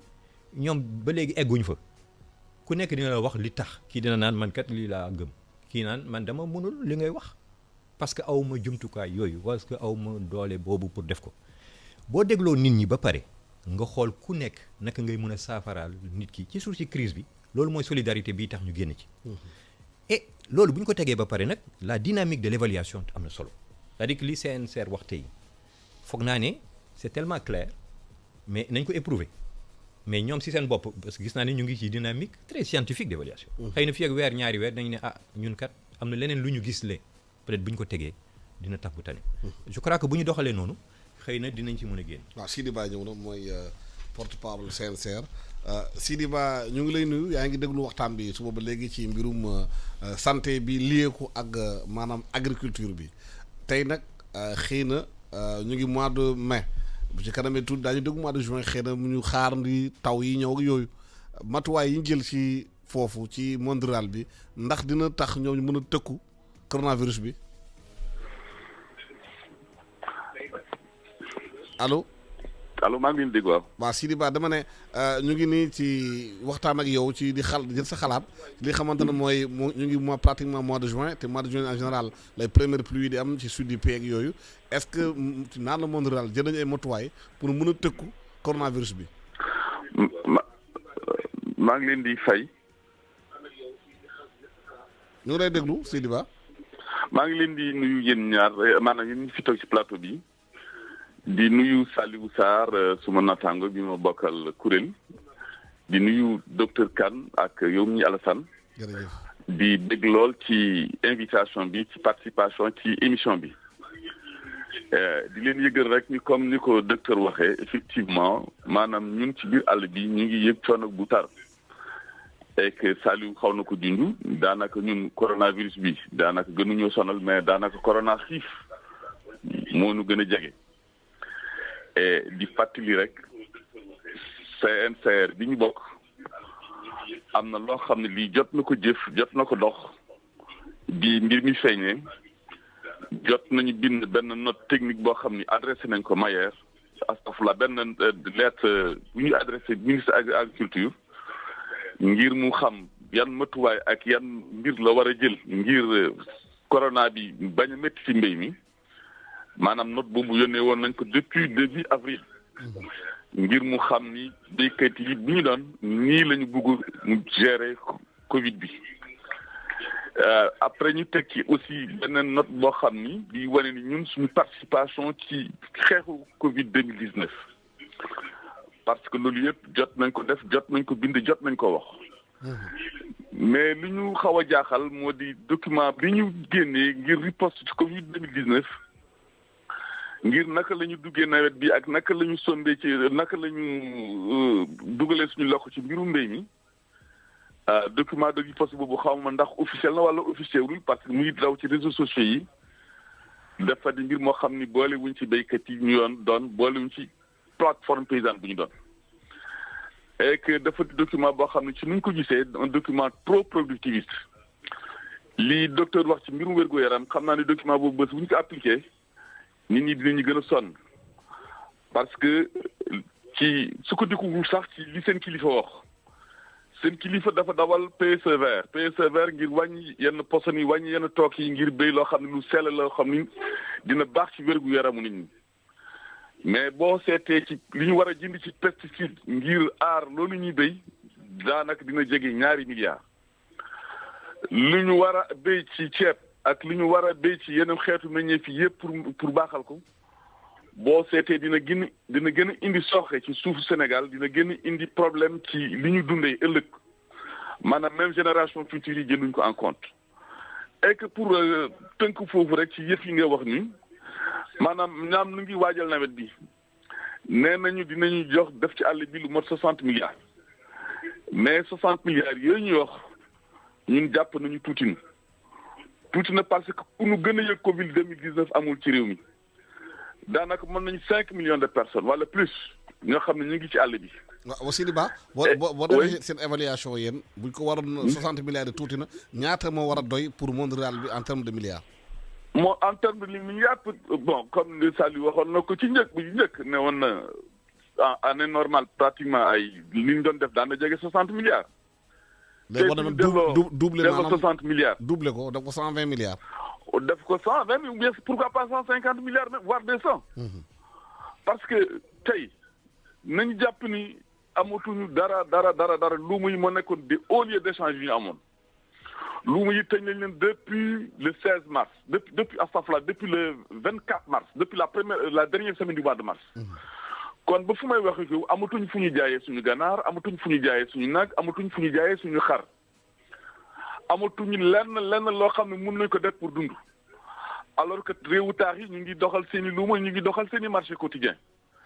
et que ñun ci luuma yi lañ doon sukkandiku pour dund. daanaka suñu ganaar ak suñu xar ak suñu béy ñu doon am ci lañ ko doon jaay mën a jënd jiw. tey mënatuñ ko am. lu wala jóge fii dem Ndar nooraani ci toolu ceeb bi. tey mënatuñ ko def waa Ndar sax xaw naa ci yenn médias yi démb ñu ngi wax ni ñu ngi war a dugg ci contre saison froide xaw ma sèche avant la pluie parce que amatul tey ñu leen jàppale ci fànn googu wala ñu dem Mbuur comme ni ko seen correspondant bi waxee di fa liggéey ci gaal yi di fa liggéey ci dëkk taax yi ngir am dara ngir mën a foree loo xam ne lii mën nañ ko dundee ci nawet bi jikk et que nawetu daaw dafa di nawet bu gën a bon Sénégal amuñ ko nee nañ am nañ 1,4 million tonnes ci gerte mais boo seetee li exportateurs yi yónnee génne bitim réew matul 500 000 tonnes te li huiliers yi jënd matul 30 000 tonnes loolu yëpp tax na même statistiques yooyu ñu avancé chiffres yooyu ñu avancé daf ñuy jaaxal suñu ne am nañu dund bu doy am nañu céréales yu doy am nañu gerte gu doy loolu lu ñu jaaxal la xamuñ fuñ ko jëlee ak fuñ ko luxusee ba nga xam ne tey njort nañu àll bi am na dara te àll bi amuñ ñaari salaamaaleykum. tey njort nañu itam bëgg nañu loolu ñuy wax ci subvention boobu ñu war a def ci Covid 2019 parce que ñu ci gën a impacté moo di ñu yokk subvention bi ci wàllu jënd semence yi yokk subvention bi ci wàllu jënd matériel bi yokk subvention bi ci fànn yu bëri et que tey fi may wax tey sax yi rëst daanaka amul benn béykat boo xam ne tey booy bu mun a dugg sax mun faa génne dara te dund yooyu ñuy wax dañu koy jàppale itam ba tey teguguñ ci bëdde xëy na problème mu transparence la ñuy wax nañu dugal lii ñii nañ ko teewee nii nañ ko fekkee alors que ñun ñu ngi ci àll bi amul kenn ku ñu oo pour ne li ñu dund gaa ngi nii wala dund gaa ngi ñu naka ban xalaat ngi ci am. kon loolu yëpp doon na loo xam ne lii ay yoo xam ne yu xaw a doy waar la ñu xaw a naqari. comme ni nga ko waxee sànq da ngeen def ay document tënk ko jox ko nguur gi waaye gisu leen ci riposte nguur gi ñu jël en compte document bi ngeen yore parce que yéen a nekk ak béykat yéen a xam lu xew. waaw ñu xam lu xam mais nag nañu déglu aussi. waaw kenn déglu leen. waaw kenn déglu lañ parce que suñu déglu woon bu affaire bi tàmbali mu oo ñu wax ak ñun.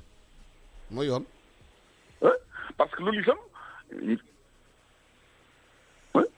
effectivement su doon déglu nañu nangu oo woon nañ ci njëlbeen wax ak ñun nañ ko wax lan la ñu xalaat ci mbéy mi nan la ñu xalaat ni mbéy mi war a dundee nan la ñu xalaat ñun ñu war a dundalee Sénégalais yi. mais loolu yëpp nag gis nañu maanaam en tant que société civile citoyenne en tant qu'organisation de la société civile citoyenne il a reçu d'autres organisations de la société civile mais sans nous il a reçu les politiciens il a reçu des rappeurs il a reçu tout le monde sauf les organisations professionnelles agricoles qui doivent nourrir le Sénégal yu war a dundal Sénégal et que mu ngi wax sécurité alimentaire boobu ak souveraineté alimentaire mënu ko am tant que jokkul ak kuréel yu mel ni CNCR tant que jokkul ak plateforme paysanne yi nekk ci àll bi te dund ak ñoom parce que man mii di wax ak yow gàncax gi ma ne xam naa li fi xew xam naa li fi am et que nit ñi gën a sonn amut parce que tey sàq yu bëri daanaka jeex na et que nawet bi dafa naawee woon nawet suñu jàppee ni njëgu gerte gi bëri na ñeex na nit ñi duñu jàppale itam juum nañu parce que gerte gi bëri wutoon taxoon na njëg li yokk taxoon na njëg li doon ay njëg yu béykat yi jaay ko njëg li ñu gisee seen bopp mais njort naa rek comme ni ma ko waxee rek document de riposte boobu ñu bëgg a doxal bu dee document de riposte bu am bu dee ñoo ko concevoir jaar nañu à côté parce que dafa du document boo xam ne dina génnee Sénégal ci guutu gu bu ne mais nit ñi dinañu gën a sonn dinañu gën a ndóol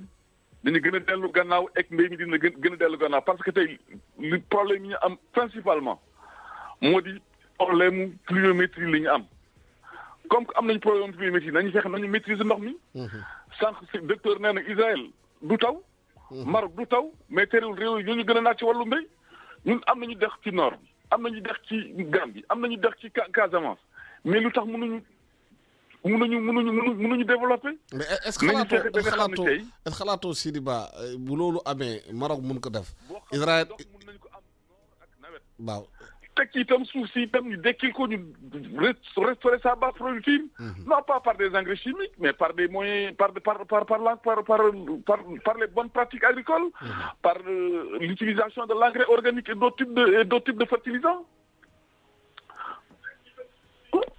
mais Sidi Ba est-ce que yaakaaroon ne bu fekkee ne ñu ngi situation boobu ba léegi est-ce que amul ay intérêt yu nekk ci ginnaaw mbéy mi xamante ne bëgguñu xëy na Sénégal am indépendance alimentaire am parce que ay lobby ay yeneen ñu xam ne dañu enrichir ci importation yi.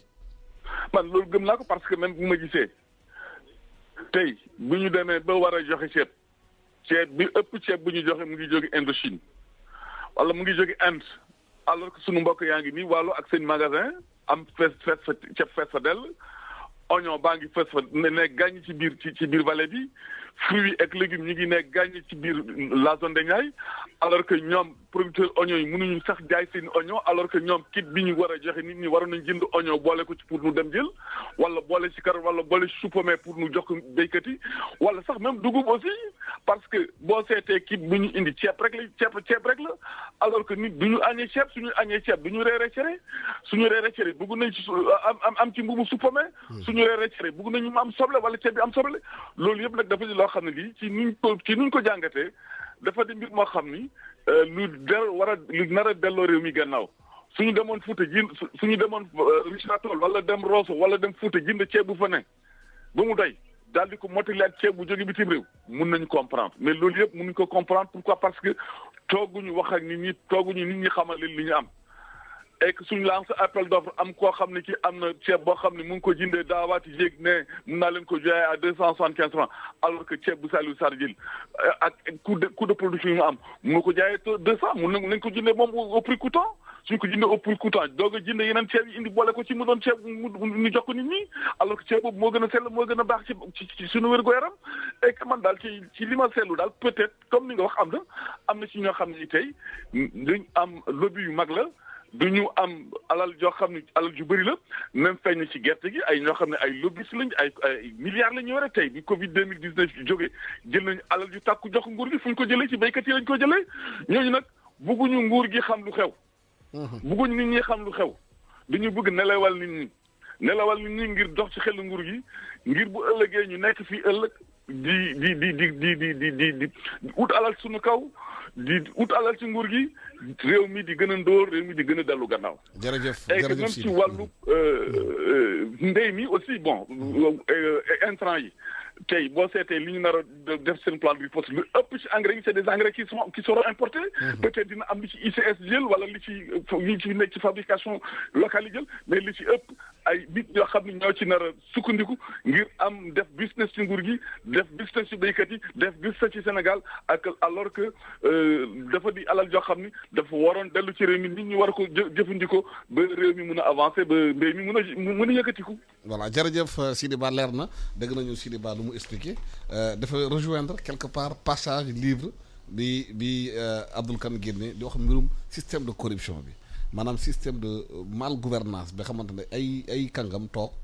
liggéey wu ñu béyuñu duñu béykat duñu sàmmkat duñu dara waaye ŋànk système bi bu imposer importation ñu ci am ay commission defar seen affaire bopp nguur gi war naa mun a xam loolu bu yàgg Sénégal dénoncé nañu intermédiaire yi maanaam ci arachide bi. waaw donc dëgg la ñu ngi nuyu sunu xarit sunu naatongo Sidi Ba tey xàmmewuma ko ndax xam naa ne waxee na xolam jeex na waxee na dënn c'est vrai que situation yi da ngay dund loo xam ne nii après da ngay xaw a mer ndax xam nga mënuloo wax ni Sénégal téeméeri nit yoo jël juróom benn fukki yi ñi ngi maanaam ñi ngi dundee kaw ñi ngi si kaw gi même ñu nekk si taax ñi wane nañ ko comme ñetti weer ngay liggéey bu ñetti weer yi jeexee li si ëpp xam nga ni si kaw gi la ñu nekk ñëw si réewu taax yi li ñuy wax les bidonvilles ñoom ñooy marchands ambulants yi pour jéem a préparer loo xam ne ni pour bàyyi nawet. mooy ñëw dawal saret Dakar. dawal saret ba nawet ñëw nga ñibbi. dem béy xam nga donc pour wane ni réew Sénégal baadool la. réewum pauvre la. waaw réewu baadoola la. mais ñu defar comité de suivi kenn boole wu si baykat yi. te ñooy dundal réew mi. waaw donc xam nga kuréelu baykat yi bi ñuy wootee dialogue national woo nañ leen ñu bokk si. waaye bi ñu demee ba nga xam ne nii ñu war a taxawal comité de suivi pour topp li nga xam ne nii moom la ñu dimbalee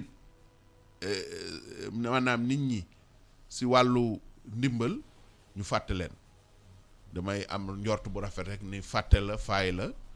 et di def un appel que gouvernement bi bu mënoon dabu. rectifier yokk si représentant baykat yi ndax ñoom ñoo nekk si. parce que ñu bëri xalaat nañu même nguur bi jëloon tax 1000 milliards dugal ko ci mbéy mi tant que génnewuñu intermédiaires yi ñooy capter 90% de ressources du am jeexital maanaam dañuy mel ni dañuy dugal un moulin sans fin da ngay dugal xaalis rek muy dem waaye intermédiaires yi ngi tapis dans l'ombre di capter xel xam nga dañ ma mere tey waaye ñoom ñoo yàq réew mi ñu intermédiaires yi. dëgg la te nguur gi am na moyen dindi leen ci loolu. bu fekkee ne complice wul ak ñoom.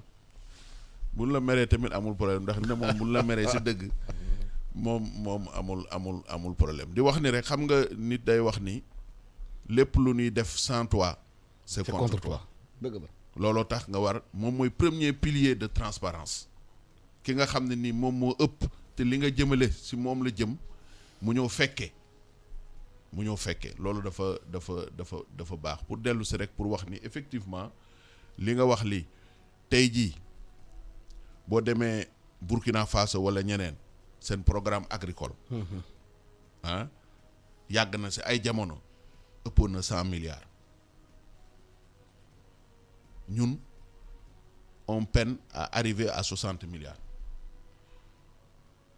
au lieu que ñu créer condition yi nga xam ne ni mbay mi dana dem ndax bu la wëree ni la yow à 90% si taw maam yàlla bi nga wékku te gis nga ni dafay naawe wet chaque année te sii di wax na dex gi mais ndox mi nekk ci suuf te ñu mën koo jëli ay moyen la rek nga xam ne nii nga defar forage xëcc ndox mu nekk maîtrise d'eau boo xam ne nii mais bu nawet jeexee aussitôt mën nga bayu ñaari weer ñetti weer yoo xam ne nii dafay sukkandiku pour mu indi ay bayu lujum ay yeneen xeetu bay yoo xam ne ni dafay ñëw nekk complément li nga xam ne nii moom la baykat bi nga xam ne nii moom la yore woon te bu boobaa dootul jógee kaw gi di ñëw di feesal mbeddu maanaam Ndakaaru wala réew yu mel na Ndakaaru maanaam dafay def ay politique yi nga xam ne nii dafay tax nit ñi toog si seen maanaam seen gox mën fa liggéey mën fa dund mën fa jaamu yàlla mais bu fekkee ni fa nga nekk ci gox bi mënuloo fa ñetti weer ngay liggéey boo xam ne nii dafa wékku ci maanaam nawet boo xam ne nii ñëwatul dafa naawewet te boo xoolee télévision bi léegi nga gis Ndakaaru taax yi kawe gis oto yu mag yi da ngay wax ni mbir maa ngi foofu donc da ngay jóge ndax kenn te deful lu tax nga toog sa kaw ga te pourtant am na possibilité def mais maïs pluvial mais loolu moo benn maïs pluvial bi loolu moo fondamental te xam nga professeur daf ko doon wax sànq gis nga sénégalais yaa macha allah dafa am xel lu mu xamul woon bu ko xoolee ay fan jàng ko mën ko gis nga si wàllu ceeb bi nii xam nga Sénégal amagul tradition téeméeri atu bayum ceeb waaye bi mu duggee si bayum ceeb maanaam si vallée du fleuve Sénégal tey ña fay bay ñi muy mbokku professeur Kani waa Fuuta wala waa Waalo Barak mais si hectare bi ñi ngi jénne ay rendement yu nga xam ne ni ñoo raw France mais pourtant loolu la nga wax am na solo loolu waaye constat bi ñu def bi gars yi bu intermédiaire dem di jëndi paddi riz paddi anambe 150 francs la nga jëndi kilo bi ñëw jaar ko nguur gi 500 francs waaw moom xam nga moom laa foofu laa bëgg a ñëw dama bëgg a wane déjà maanaam potentialité nit ki c'est-à-dire que nit ñi xarañ bi na am pour que gouvernement bi war a mën def ay moyens jox ñooñu pour coono jeex mais non seulement defuñu ko mais comme li nga wax li moom mooy débat bi amoon temps yële passé. c'est affaire fournisseurs yi. xam nga prix pad yi ñaata lay jar pour ko comité interprofessionnel bu jàppee ñaar fukk ak juróom. bu gënee bari bu defee ñaar fukk ak juróom-benn.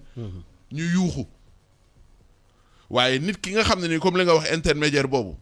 mooy dem jëndi padi bi. 150 francs. du ko sax jënd 150 waxuma yow anaame nga wax. mais vallée bi dafay nekk moment bi nga xam ne ni moment de récolte mu jënde padi 100 francs. ñëw jaayee ko comme moom moo am xarit. ñu def ko nu ñu koy waxee fournisseur. mu jox ñu ni dañuy bay ceeb pluvial ñu ni ko tànn nañu Samba Ndiaye boobu ñëw moom jaayee gouvernement bi 500 francs kilo padi boobu nga xam ne ni moom 100 francs la ko dikkee woon. alors que joxe commission après. ñi ko yayoo. kenn joxu leen ko. man bokk naa ci ay kuréel yu nga xam ne nii dañuy ñëw dañ leen di wax ni leen lii mën nanoo jaayee nangam ñu ne la déedéet bu ko def. ngay créer seen fournisseur bopp. waaw donc xam nga donc loolu dafa bokk ci en tout cas transparence de manière générale bu fekkee ni ku nekk li muy liggéey te mën ko dañ ko koy jox boo bëggee mu dem. sinon boo ko defulee rek. jafe-jafe day am et que man damay wax ni li Sidi Ba wax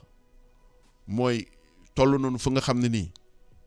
bu nu dégluwul ñi nga xam ne ni ñoo nekk ci terrain bi di liggéey xam affaire bi Covid bi. médecins yi la ñuy déglu.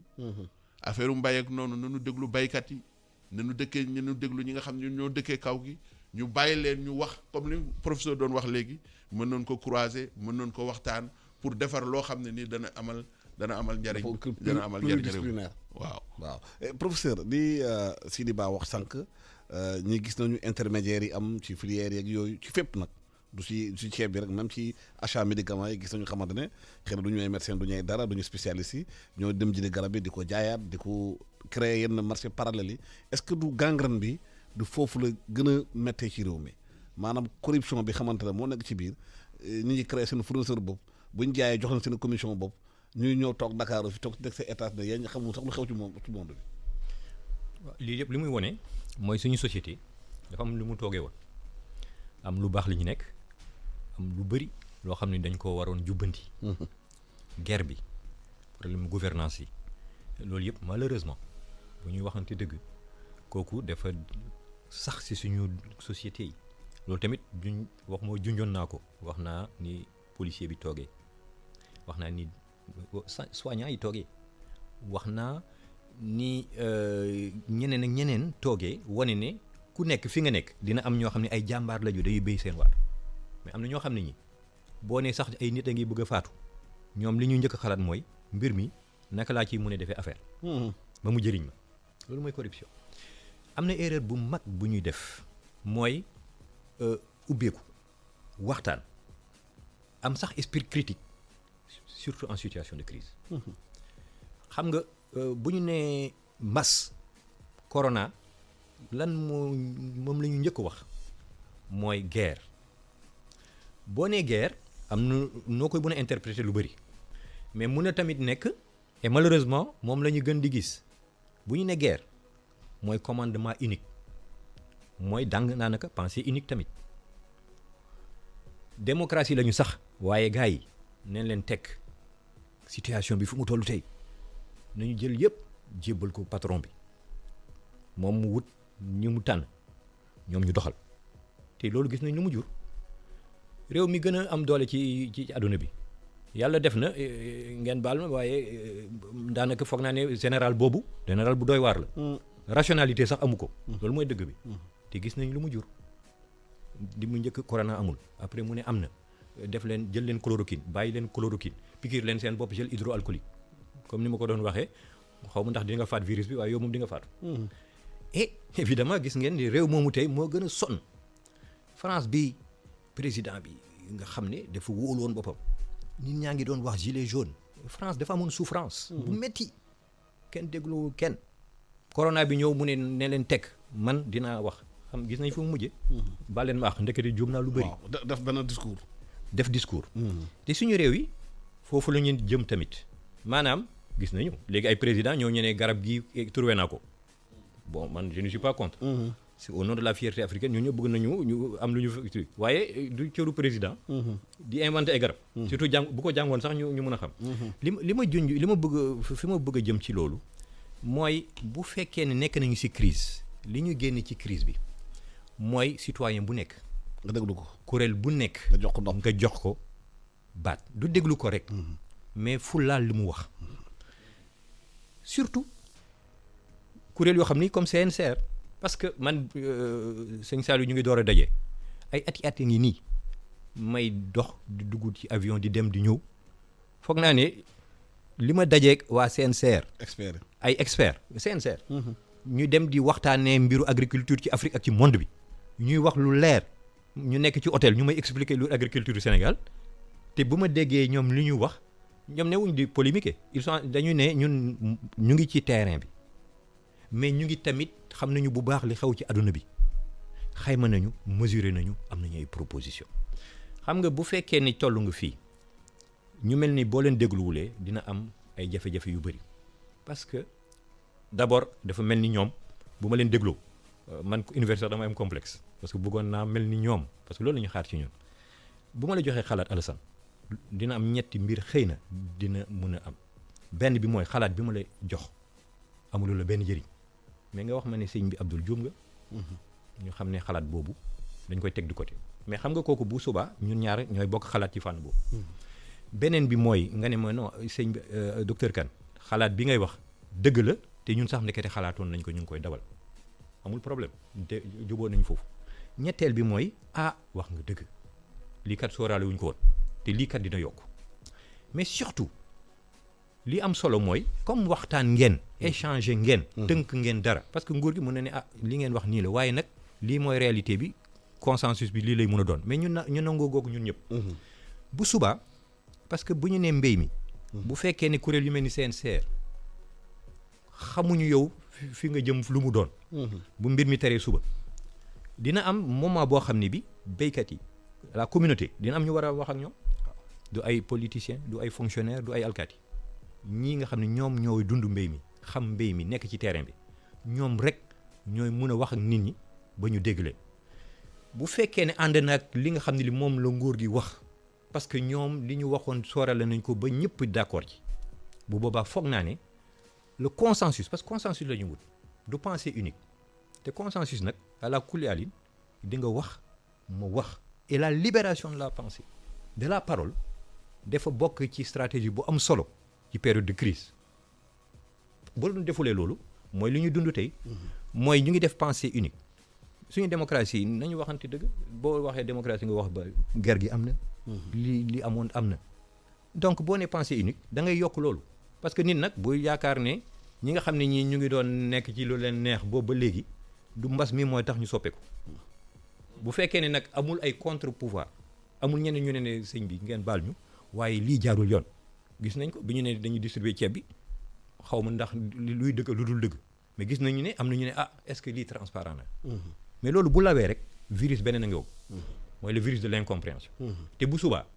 général bi nga tegoon ne moom mooy général de commande ñëpp kenn di ko déglu alors que bu fekkee ne doxal nañu xel doxal waxtaan doxal consensus déglu nit ñi ku nekk am li nga koy indi et surtout ku nekk acteur et surtout que acteurs yi ñuy wax ni c'est des acteurs majeurs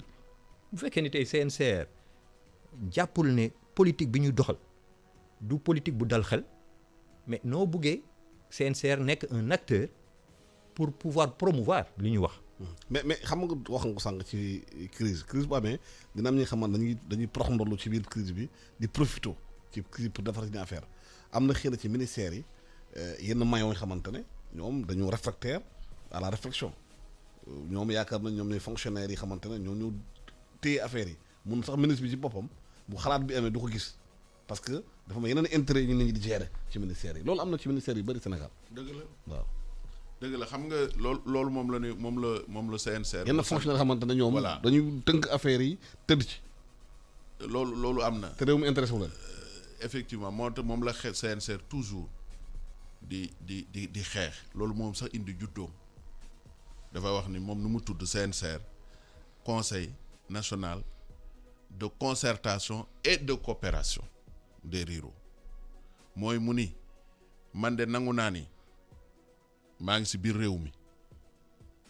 gouvernement moom la ñu ni fal ñoom ñoo war définir politique yi waaye moomu ñu dama si am sañ-sañ boo mu bëggee xottil mbubb nga ñëw jël sama nga maanaam nga natt sama nan laa toll pour mbubb mi mën maa jot c'est-à-dire que da nga war a jël sama xalaat pour nga yóbbaale ko parce que man maa nekk si terrain bi ndax xam nga gouvernement bayul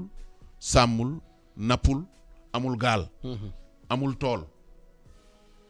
donc bu fekkee ni da nga bëgg def à la place de ñi nga xam ne ni ñoo yore mbir yi jafe-jafe daf doon am moom la Sidi doon junju sànq ndax document bi ñun man de jotaguma ko mais li ñu xam li mooy expert yooyu ngay wax ñi toog si ñoom ñu ni ñoom baykat bi xamul dara moom moo xam natt na ba wax ni fii ak maanaam ñetti at lii la ñu war a def li ñu war a bay si Sénégal ba nu boolee suuf si ëpp na suuf si li nga xam ne ni moom la Sénégal am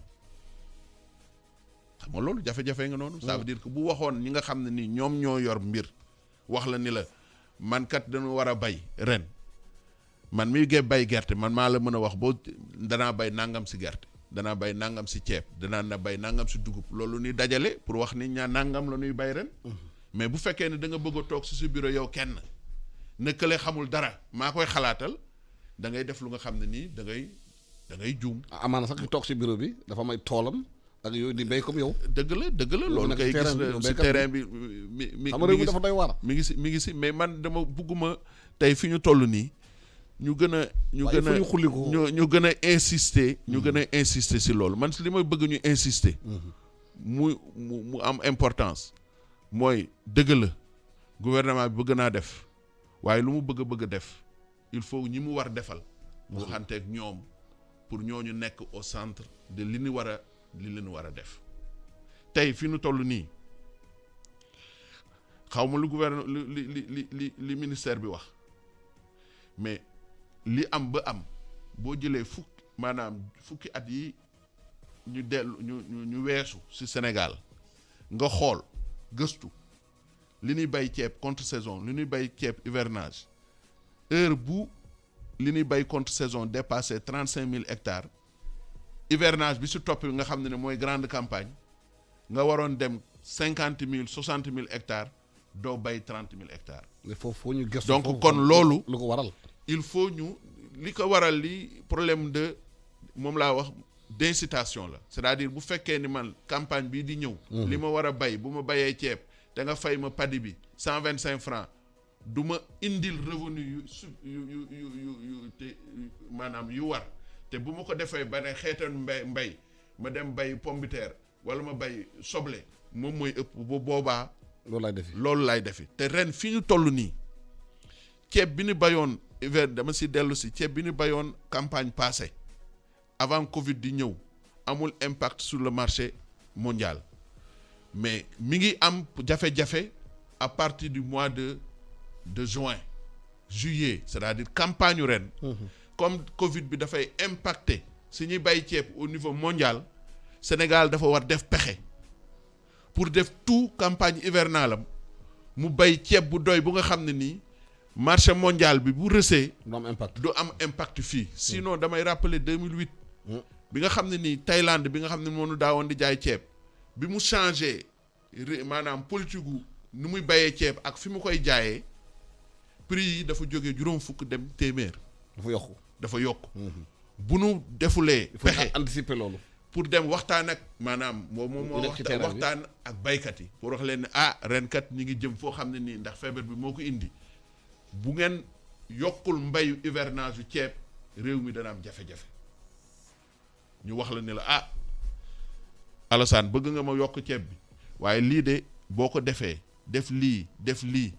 bëggoon naa def lële waaye dama koy bàyyi danaa ñëw topp la si loolu. pour que ñu ñëw ñu bay par exemple 70 000 hectares u ceeb mën naa nekk c'est pas ay aménagement yu ñuy defar aménagement yi existé na c'est-à-dire li am Anambé am si vallée du fleuve Sénégal boo ko defee hivernage bi ñu jëm war na noo mën a bay 70 000 hectares 70 000 hectares boo ko bayee nga def 6 tonnes de rendement à l'hectare c'est 420 000 comment dirais-je c'est 600 000 tonnes 6 fois 7 4 c'est bien 420 000 420 000 tonnes 420 000 tonnes yooyu nga fexe def la même sensibilisation loolu moo tax mesures yi nga xam ne ni médecins yi wax nañ ko ba gouvernement bi jël ni mënatuñu dem fii mënuñu dem ni il faut ñu dem waxanteeg nit ñi maintenant avec le respect des gestes barrières pour nit ñi àgg si 100 000 hectares mbayum ceebu dër maanaam du moins nawet man bi ma defee calcul yi loolu mën nañu permettre campagne bi ñu jëm ñu am ceeb lu tolloog dundu juróom benn weer fekk si li nga xam ne ni moom la ñu bay contre saison bi ñu war ko góob à partir du mois de juin loolu buñ ko defee dafay nekk anticipation pour fagaru balaa marché mondial bi ala kulli àllin dafay baisser te waxoon naa ne marché résiduel la 6% de la production mondiale rek la ñuy commercialiser donc daf ñuy indil jafe-jafe nga def la même chose su dugub bi fexe mu yokku def la même chose ci maïs bi bu boobaa Sénégal assuré na sécurité alimentaire am pour at bii ñu jëm loolu c'est urgent gouvernement ndax ñu ngi mois de mai fii léegi la boo ko bàyyee yaa ngi wax nit na kii ni fin mai la Casamance daa woon di commencer taw mu changé tuuti muy commencer début juin mais bu taw bi tàmbalee loolu nga bëggoon def dootoo ko mën def même bu fekkee ne ay intrants agricoles yoo waroon jël port Dakar mën ko yóbbu dootoo am na gox yoo xam ne ni dootoo fu mën a àgg donc il est urgent que gouvernement bi ñu yore mbir yooyu ñu waxanteeg acteurs yi pour mën leen seet ay stratégie mën leen convaincre pour arriver à une situation boo xam ne ni Sénégal fii ak 7 mois 8 mois du nekk ci situation bu gën a bon bii ñu nekk nii mooy déjà xiif nañu bu nu anticiper wul yokk xiif danañu yokk xiif te musiba mooy am waaw te loolu dina am problème ci santé bi parce que lu am solo la parce que anticipation bu ñu wax nii bu ñu ko anticiper xëy na yéen docteurs yi dañ leen dimbali ci ni ngeen fajee nit ñi parce que bu xiif bi yokkoo musiba naru lay am. xam nga moo tax d'ailleurs il faut que mbir mi tiital na adduna bi yëpp. articulation bi c'est important mbir mi tiital na ñëpp mais nañu delloo yëf yi ci fi ñu war a toll. damay fàttali ne corona dafa am ñaar ci ñi muy laal ñi mu ciy faat ñun ñëw lañu mais ni muy contaminé moo gaaw loolu lu muy firnde mooy. te contamination mooy freiner nit ñi moo tax nag dootuñu mun liggéey. waaw. surtout loolu mooy des conséquences économiques d'ailleurs maanaam ñi mu contaminé bu ñu bëree kenn du mën a liggéey bu ñu liggéey activité économique du amati. très bien mais en même temps loolu mooy tax effectivement dañu war a freiner contamination bi. tëral li ñu tëral tey mais li ñu tëral tey mun na am tamit loo xam ne daf koy jur mu saafaan ak li ñu doon wër. mooy activité économique amul leneen amatul nit ñi doxatuñu dikkatuñu bu boobaa ndóol bu yokkoo surtout réew yoo xam ni déjà dafa fës. mooy effet contraire bi maanaam en réalité tey jii ñuy wax ni ñu ngi tiit mbiru corona waaye malnutrition ndóol li muy faat xëy na sax bu mu wettee metti corona du egg foofu waaye nag bu corona yokkoo tegu ci malnutrition ak yenn déséquilibre yi xam bu boobaa yàlla rek a xam fu ñu mën a toll. moo tax ma ne juste milieu et moo tax ma ne systémique moo tax ñu ne il faut que ñëpp waxtaan et ñu trouver compromis. et compromis mënul nekk biomédical encore une fois xëy na di ñu gën a fësal parce que ñun ñëpp ñu ngi naan comme combat la l'armée bi léegi médecin yi la waaye médecin biomédecine la wax mais dimension yi ñoom sëñ Saliou di posé dimension sociétale yi socio-anthropologue yi fu posé kooku boo ko boole walee ci mbir mi du sotti moo tax tey loolu tamit bi may naan man résilience dama doon li ma teg mooy gars yi toog askan wi toog ne ñun fu ñu jëm waxuma keneen di askan bi ñu toggee li ñu togg ba pare waxante li ñu waxante ba pare bu métti parce que bu d'ailleurs ci scène bi mais xuloo la xeex affaire bi tàng jër mais bi réunion bi jeexee ku nekk ne les gars lii la ñu tënk je vais discipliner dinaa ko doxal parce que ku nekk xam ne ni loolu moo tax mu mucc si loolu mooy tax ñëpp mucc si donc li ma bëgg rek vraiment ñaanaat nit ñi xëy na ñiy xalaat fële xëy na ñu ngi jéem a rafet njort di def li ñu mën waaye boo xalaatee ak lu xalaat bi rafet bu fekkee ne ñëpp xamuñu yow fi nga bëgg a jëm wala nanguwuñu fi nga bëgg a jëm te ñooñu ci cëppaandaw ji ñoom ñooy tax li ngay togg mu mun a law ci askan wi bu boobaa xamal ne li nga togg lu mu rafetee ci laaj nga nar a nekk donc vraiment nañu ubbi nañu déglu ñëpp et nañu réorganiser justement riposte bi nit ñi waxuñu ne nañu dugg ci ay commission bëgguñu per diem waxuñu leneen lii ñoom Sëñ Saliou di wax yàlla xam na ne loolu la ñu dund ci santé man bokk naa ci organisation de la société civile depuis ñu ngi bind togg teg ñu ñoo ne gars yi nañu mandu comme bruit bi bëri na nañu ne tekk déglu nit ñi de temps en temps ñu ne attention nii nag nañu wax parce que kooku tamit suñu responsabilité la aujourd'hui les professeurs d'université l'université